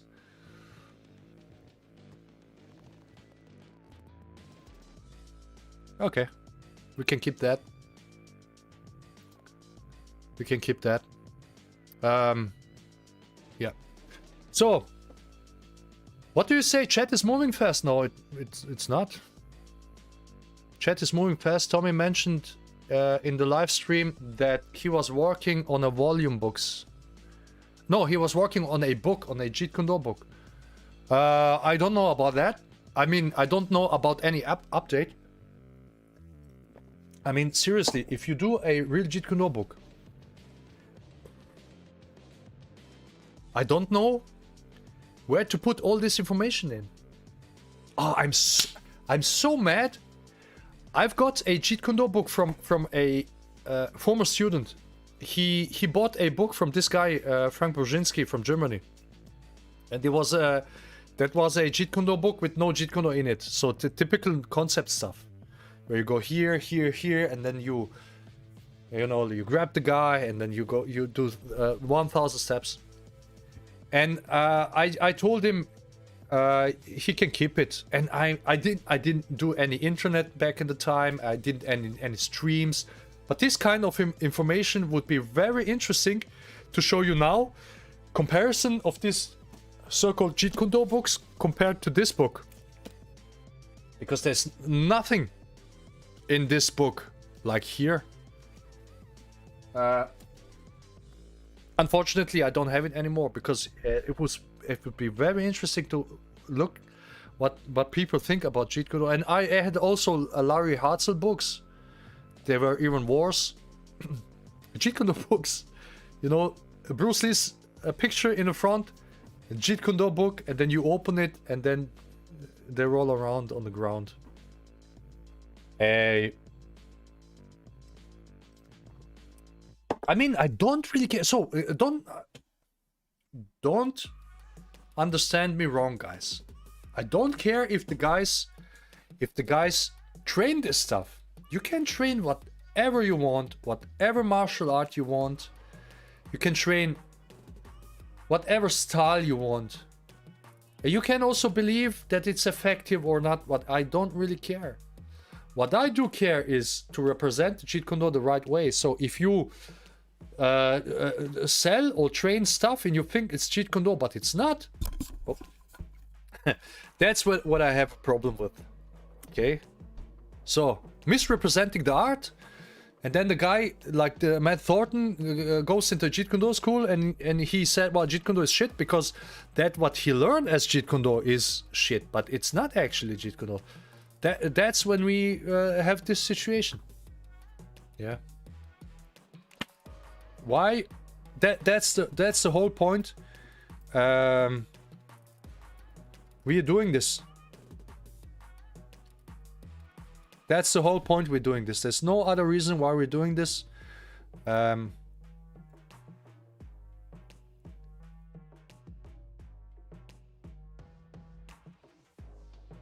Yeah. Okay, guys. I wanna I ask you something. Don't go to guys and harass the guys because of their weight or how they appear, or even, you know, okay, so you can argue with them on technical basis or everything, but you know, just don't, okay? So because it's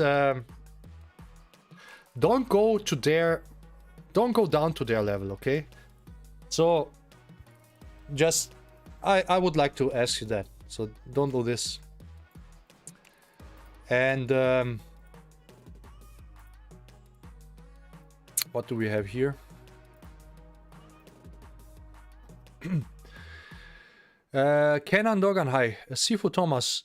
Okay, you also guys don't have to call me Sifu, right? So I hate this title because, to tell you the truth, this title has a very, very bad reputation because of Wing Chun, so I don't like to be called Sifu.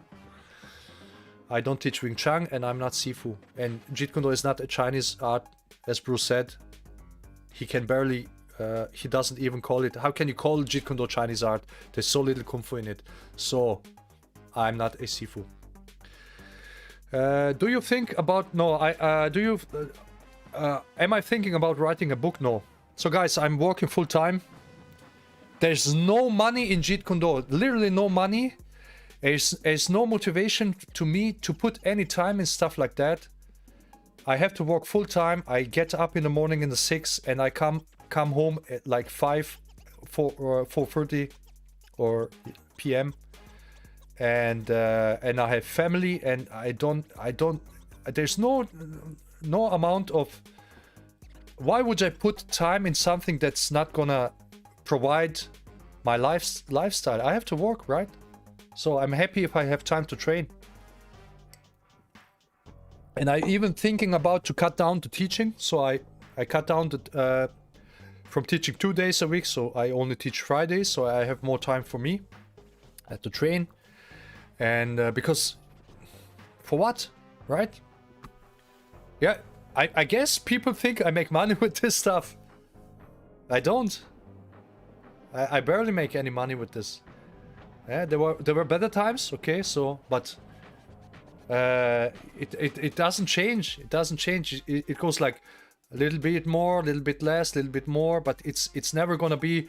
I can live from that, and then I can do big projects, like writing a book. Forget about this. Forget about it. Right, so people who have more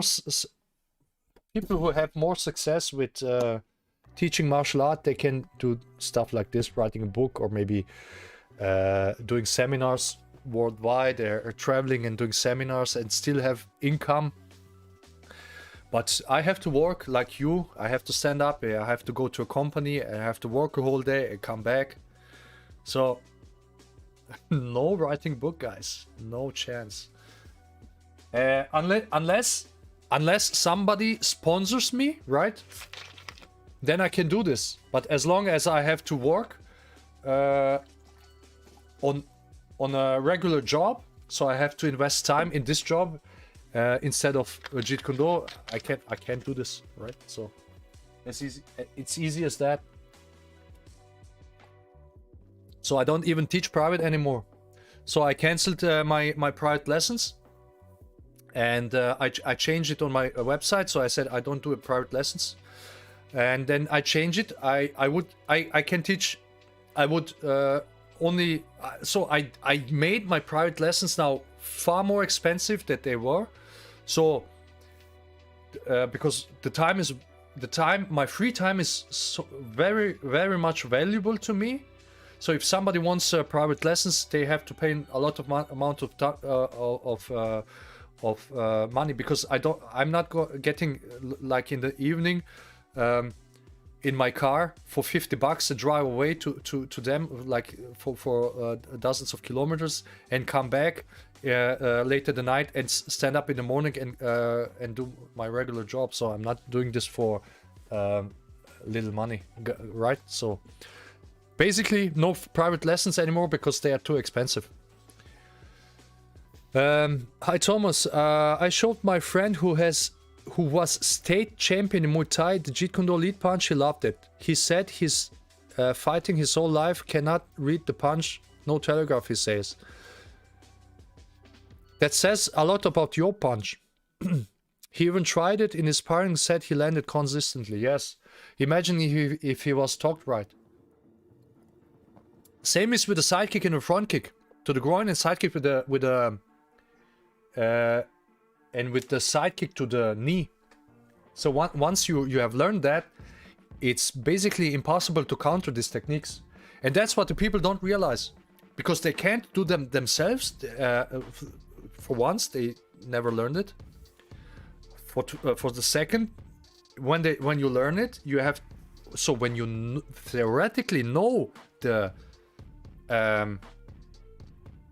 execution of the technique, and then you have to repeat it, and you have to, and the footwork and everything, so you have to do your thousands of reps.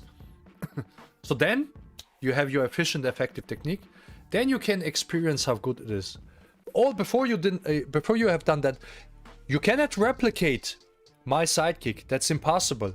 So this is like Frank, the guy who you know, he maybe saw me do the sidekick, and he tried himself, and it doesn't work because he doesn't know how. Okay, so there are talented guys, there are very few that can make it pretty quickly work, but these are rather the exception. Kenan Dogan, sorry. But you don't have to be sorry. I mean, I have a pretty good job. I make a pretty good money off my job. So, just to tell you something. So, I'm gonna show you something. Something shocking, guys. So, just so you know. Okay.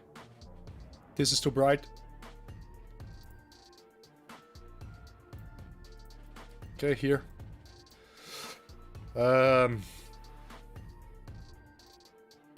Okay. This is currently the amount of let me go big.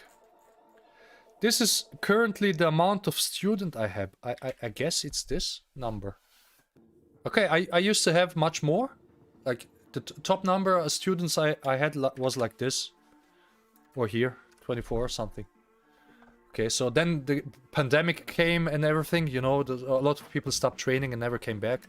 So this is like a current stage of students I have. So, and the amount of money I make of this from my school, and I don't even know if it's gonna stay like this because of energy costs. So, a month? I don't know, maybe 70-80 bucks, I don't know even. So just the school, maybe let me see, but they pay like 50 months. This is like 500. This is the income I have from this. Okay, so 500 euro. Okay, it's less because Fabian doesn't even pay me the full price. So let's say it's like here. This is the what I have. I have to pay 230 for the place, okay, and then I have to pay what? Probably nowadays about 100 for the gas, because I drive almost, you know, 75 kilometers to there and back, so 37 kilometers to the school and 37 back, so I pay about 100 bucks for the gas, so that's 330. And then you have all the kind of stuff that happens while you're driving, you know, like the tear, like you tear your tires and oil and everything. You know, I have my engine, it just drinks oil because I have an old car. And all this, you have to account probably another, you know, like 50 bucks a month for this stuff. So it's like 350 350. And I don't know even other costs I have. So let's say I make like 100 to 120 bucks a month from my school, from teaching. So okay, and that's, you know, that's basically gas money, guys. That's basically gas money I make from teaching here. So in order to make as much money net, okay, net, that's before taxes. There are no taxes paid on this. And in order to make net, let's say,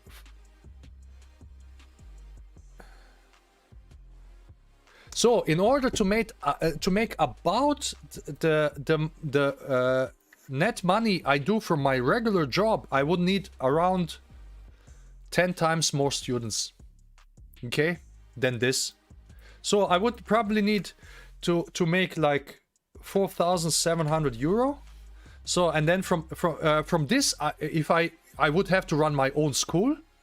So because when you teach 100 guys, you need to teach every day. So you need to have your own school.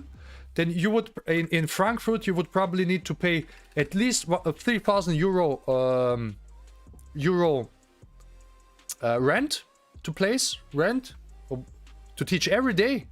So you have bathrooms, you have everything. Probably at least 3,000 euro costs a month, maybe even 4,000. Okay, so and then you need like another 4,000 for yourself. So you then you pay all your insurances and everything. So you maybe have like 2,000 left for yourself. So that's like 10,000.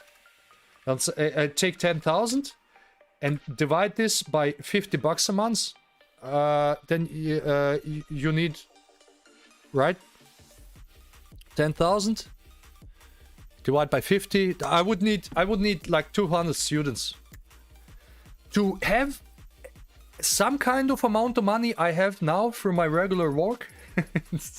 I have 10 students. I would need 200 and consistently 200, right? So you see how you don't make any money from JEET Kune. Okay, so guys, this is the reality of teaching JEET Kune. That's why I have to work. Yeah, people think, oh, you need money. You need. He makes a lot of money of JEET. He's selling JEET Kune out because he makes a lot of money. I make from YouTube. I make maybe 100 bucks, and I make 100 bucks from my school, so that's 200 bucks. And I have to pay. And there are costs to YouTube, all this stuff, and my PC and everything, and then YouTube Premium. It's all on YouTube Premium is alone 18 bucks a month, so I don't have to watch everything with commercial and stuff. And then you know, internet connection. You have to go to internet connection when you do streams, not some shitty internet connection. This costs me also 50 bucks a month. Okay. So and everything I buy that's connected to my teaching, training, cameras, even mobile phone, you know. So yeah, I have a good. I record my videos with this Samsung Galaxy 22 Ultra, right? It cost me 1,300 bucks. This runs all into the costs of my channel and my school. So how much money you need to take to live from this? I would say, to be safe, you need probably 300 to 400 students. So I could live like now, safe, okay, and I could pay all my bills and pay off my house, pay my gas, and heating, and electricity, everything. So, okay. So guys don't understand. What, you only make 100 euro? Well, you don't know how this works. So you can go, you could do the risk. You could do go to a bank. You said, okay, so I have a plan. I want to open up in Frankfurt a JEET Kune school. So you don't want to open the JEET Kune school somewhere where you get the cheap rent, but it's a city with only what you know, like 20,000 guys. So you have 10 students. You want to go in a big city. So you want to go to a big city, so you have potential more students. So you go to a bank, you say, okay, I want to open a JEET Kune school, let's say in Frankfurt, 800,000 citizens, and another 400,000 who work every day there. So the city has basically 1.2 million people daily. And I want to open a school, so I need like at least 100 to 150 square meter place.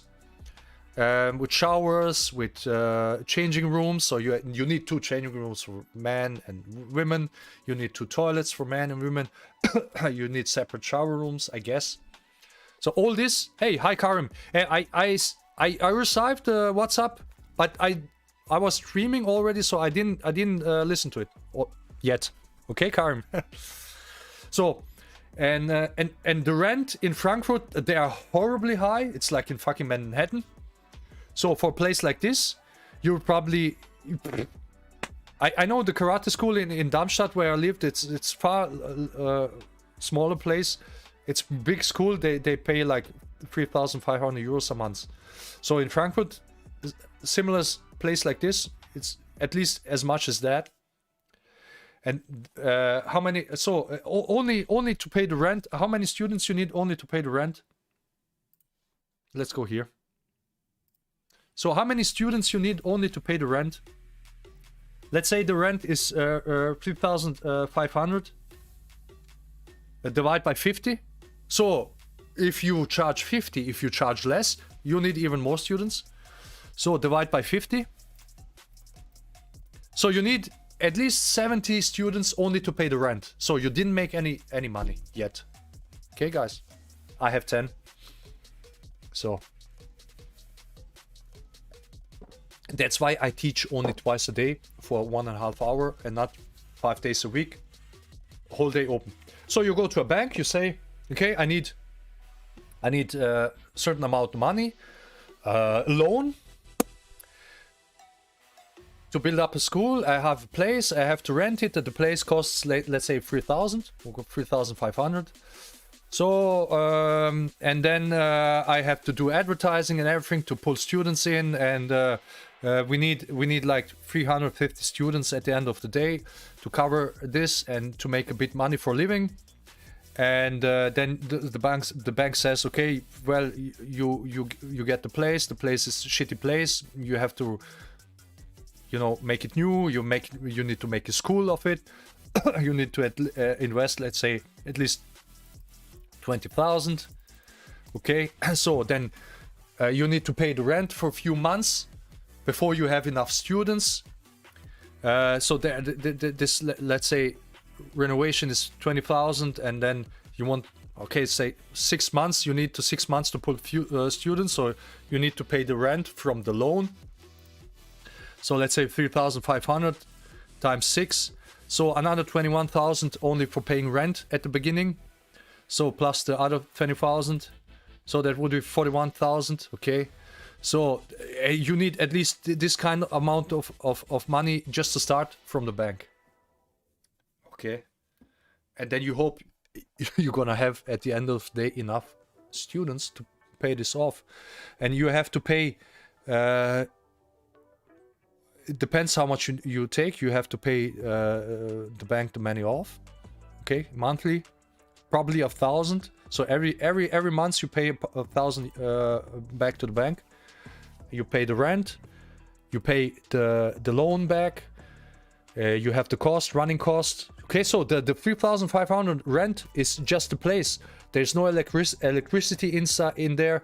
There's no heating, right? So the prices are went up here for gas for heating places.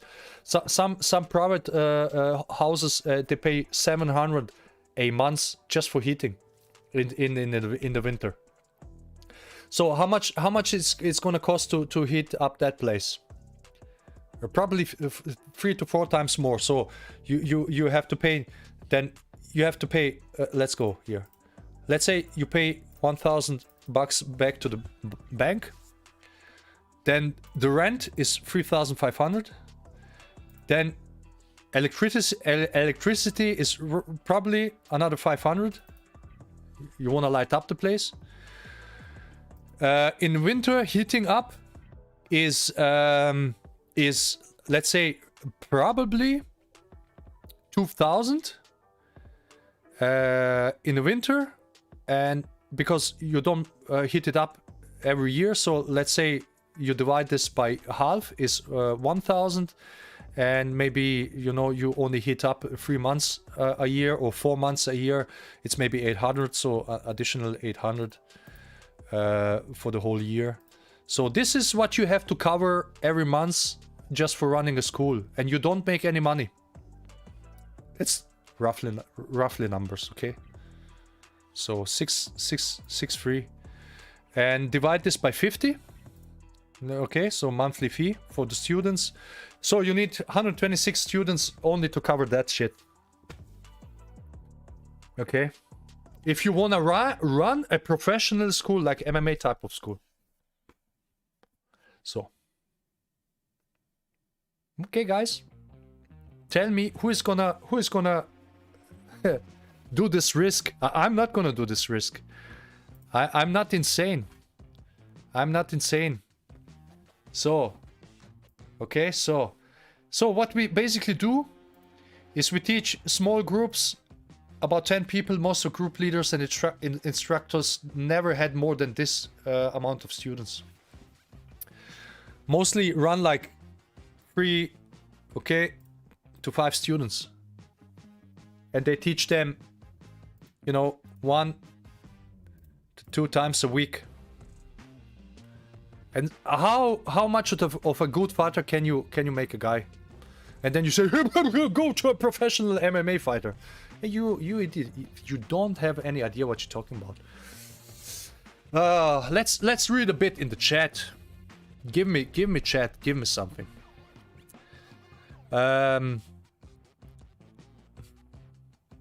Neil F. I work as a barber and I have fast, relaxed hands from the job. I'm an online student, so practice with a friend.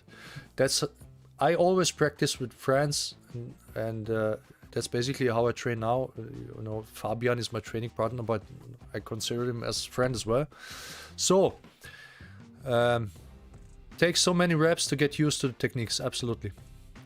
Especially straight lead. It's very, very hard to learn. Without reps, cannot be good. A friend is stiff and lacks mobility for heavyweight training. From heavyweight training. Well, I don't know if it comes from there. Some people are just like that. Many people are lazy and bored easily. Absolutely. That's the problem in JEET Kune, in martial arts general. That's why you have only few people exceed in any martial art. Karate, MMA, you name it. My Muay Thai friend also teaches martial arts, says very few people are regular and actually practice. Yes, absolutely no difference. And not just martial arts, that's with any sport. Any sport. Many of customers have fighting backgrounds, Muay Thai, boxing, Brazilian Jiu-Jitsu, and all say street fights, they will go for eyes and groin. I guess all the idiots are just in the internet.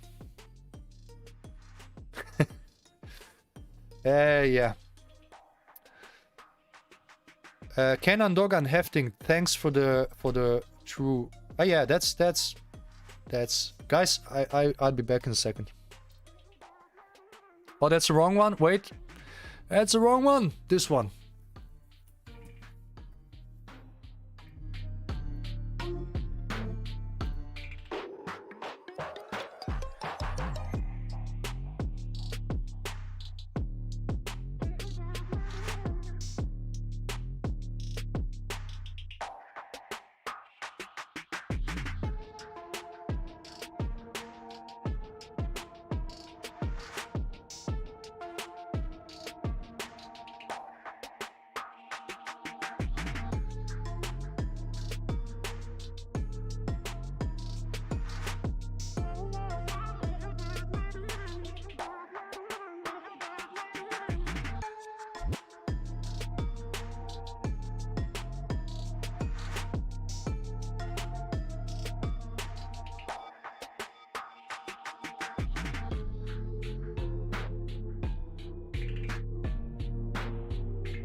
I'm back. I'm hungry as hell. So, um,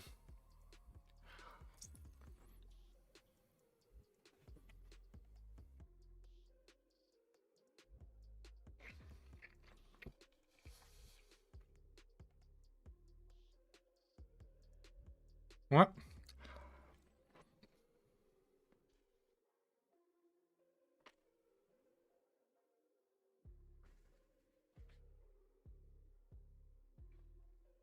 So,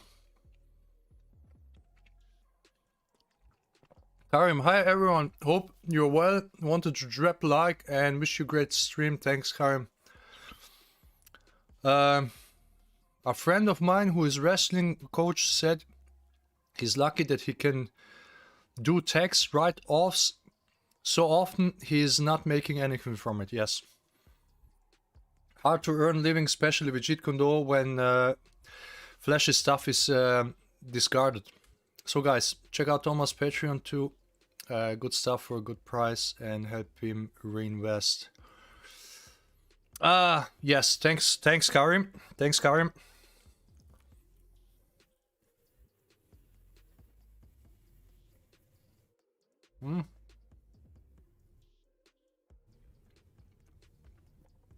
Kung Fu, where's your seminar with Tommy? When? Okay, wait a sec. Wait a sec. Where is it? Where's the picture? Where's my flyer picture, man? I did save it here though. Didn't? Oh no, wait. It's in the snapshots. There it is. Also.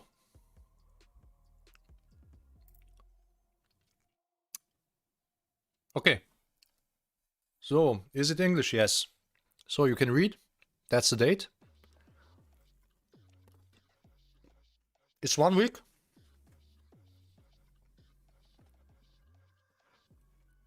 It's 23rd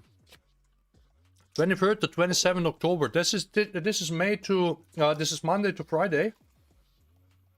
So Monday to Friday, like daily, we're gonna start like 11 a.m. So to 4 with one hour break in between, so we can go eat and stuff. So it's gonna be a 5-day camp. That's what's planned. It's in my school. Also, it's where I teach. The reason I can get it for a whole week because that's still it's in school holidays, right? So the woman who owns the school, she doesn't teach in the school holidays, so the place is free.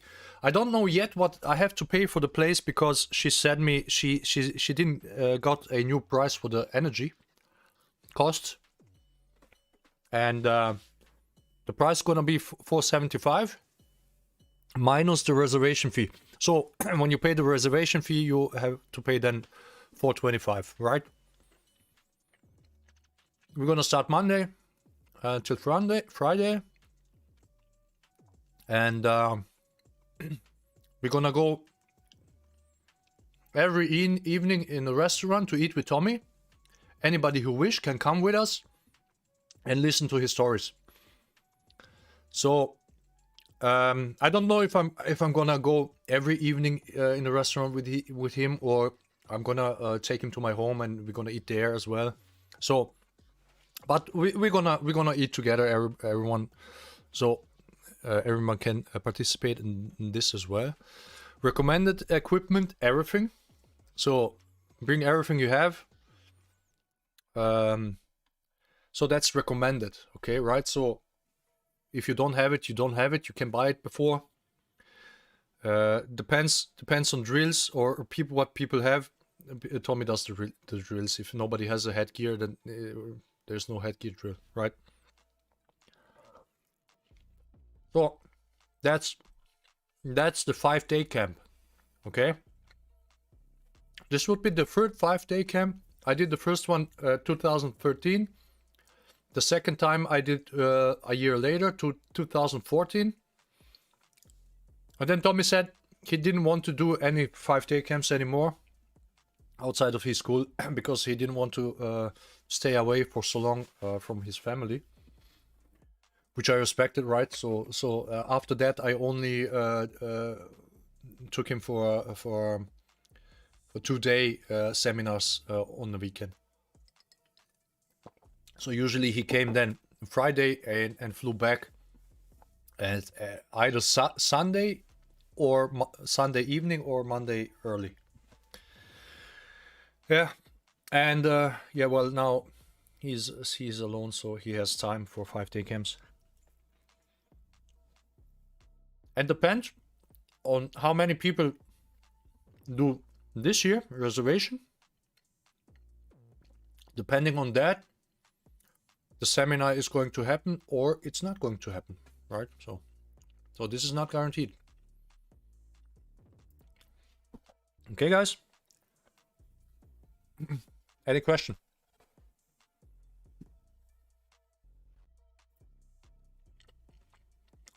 Come on, type in question.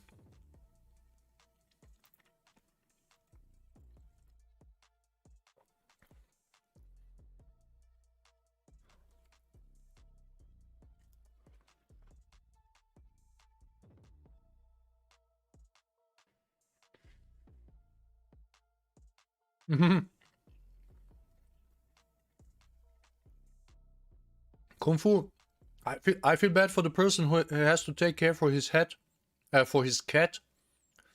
for a whole week. Yeah, that could be a problem. We have here rabbits, 2 rabbits. So when we are away, my parents take care of them. Well, what can I say? Teaching JEET KUNE is really hard, guys. So I'm in general running a school, martial arts school, that there's no money in it. So the reason why MMA is so big is not because the style of MMA is so great, but it's because of the money behind it. So because people like to watch it, and they pay money for the tickets or for online tickets, whatever. And because it's so popular, the MMA schools have a lot of students, and that's why they can provide a professional training. And when you provide, hi John Paul, and when you provide professional training, you can make better fighters in that art. And then you compare them with the amateurs that, like us, I cannot produce students like this. There's no way. I would have to train him every day in my free time. What's gonna pay me? It doesn't work. Okay. So this kind of money situation can create a illusion of a superior martial art because of this.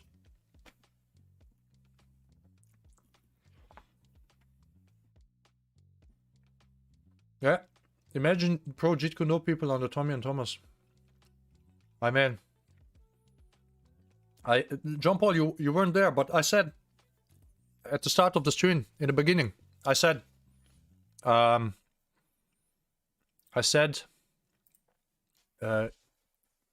I would take, or Tommy, a MMA guy professional, and he should fight against other professional at his level, and you teach him all the stuff we do with attacking eyes, knees, groin, and the other guy does the same he does before. Who you think is gonna win? And in the fight, still in octagon, I don't care, but then the fight with no rules.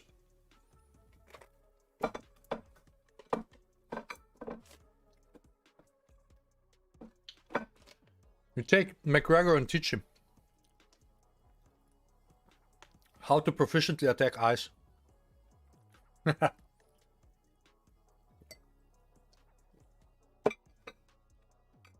He's gonna beat everybody until the other guy take the same teaching.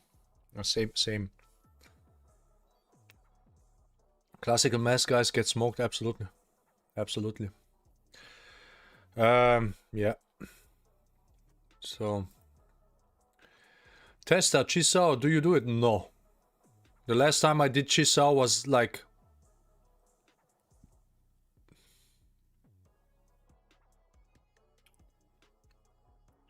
16 years ago or something.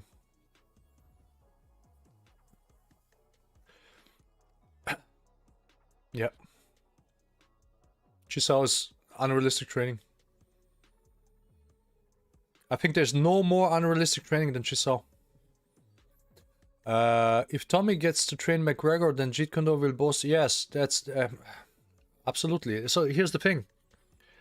But no way a guy like McGregor would take somebody, even you know, like just kicking, punching to teach him. But McGregor would have to put a lot of time in it. But assume he does because he's professional, and he does only kick and punch the way Tommy teaches him. He would outpower soonly everybody else. Kung Fu Bruce said once, Chisao is out. Yes, here's the thing with Chisao is out. But he said Chisao is out because Chisao didn't work against a big guy like Karim Abdul-Jabbar. So Bruce figured against a guy like this, he had to use a different tactics. So he had to use distance, he had to use a broken rhythm, timing, and to attack Karim Abdul-Jabbar.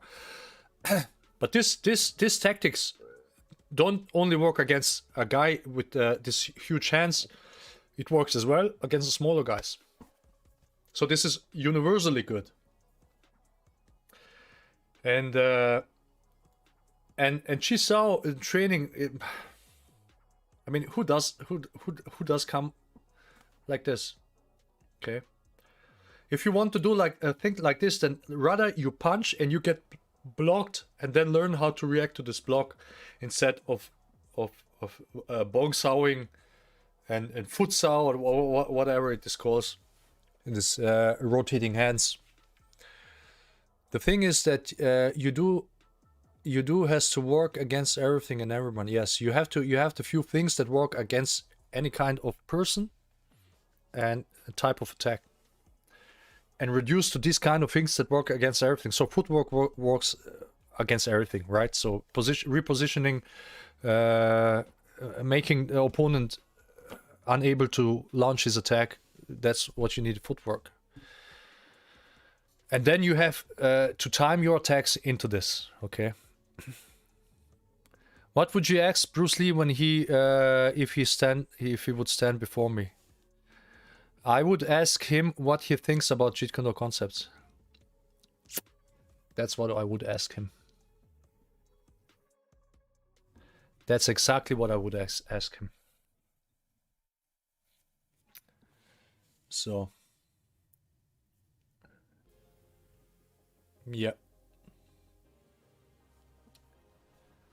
This is the thing. That's what I would ask him. What do you think about Jeet Kune Do concepts and what Jeet Kune Do has turned into?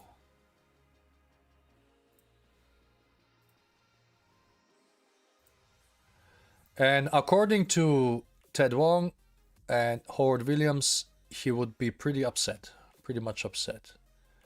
Or he would say, I don't care. I'm dead anyway.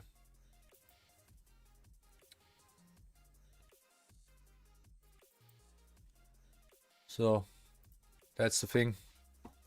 That's the thing, guys.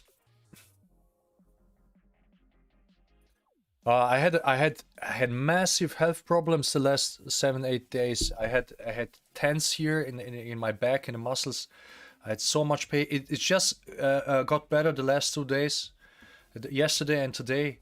Before that, I couldn't even pull my head. I can go down with my head just to this point, because it's tense here. Like, I don't know what I was doing. I was driving the car with open windows or something, and it was so painful. It was even more painful than when I had the lower back surgery. You can't even imagine how painful, especially in the mornings.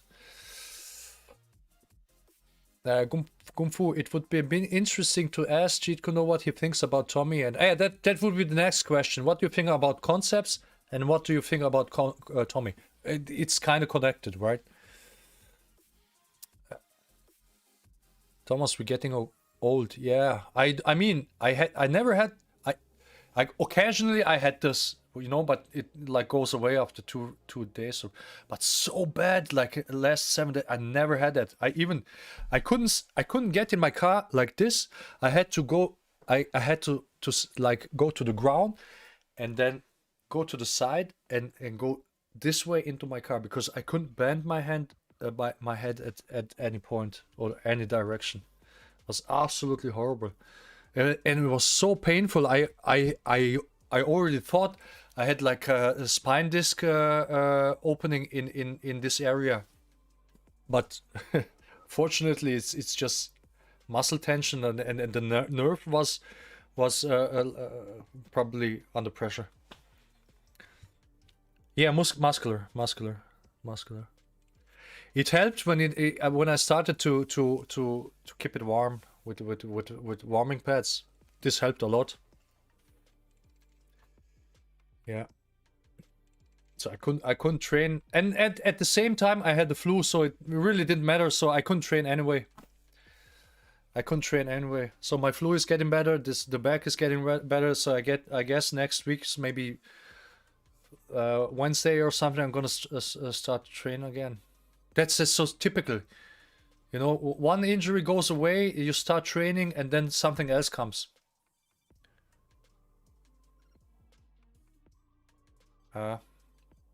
Black seed oil, okay. No, I don't think it's stress related. I just caught how do you say this in English? Wait a second.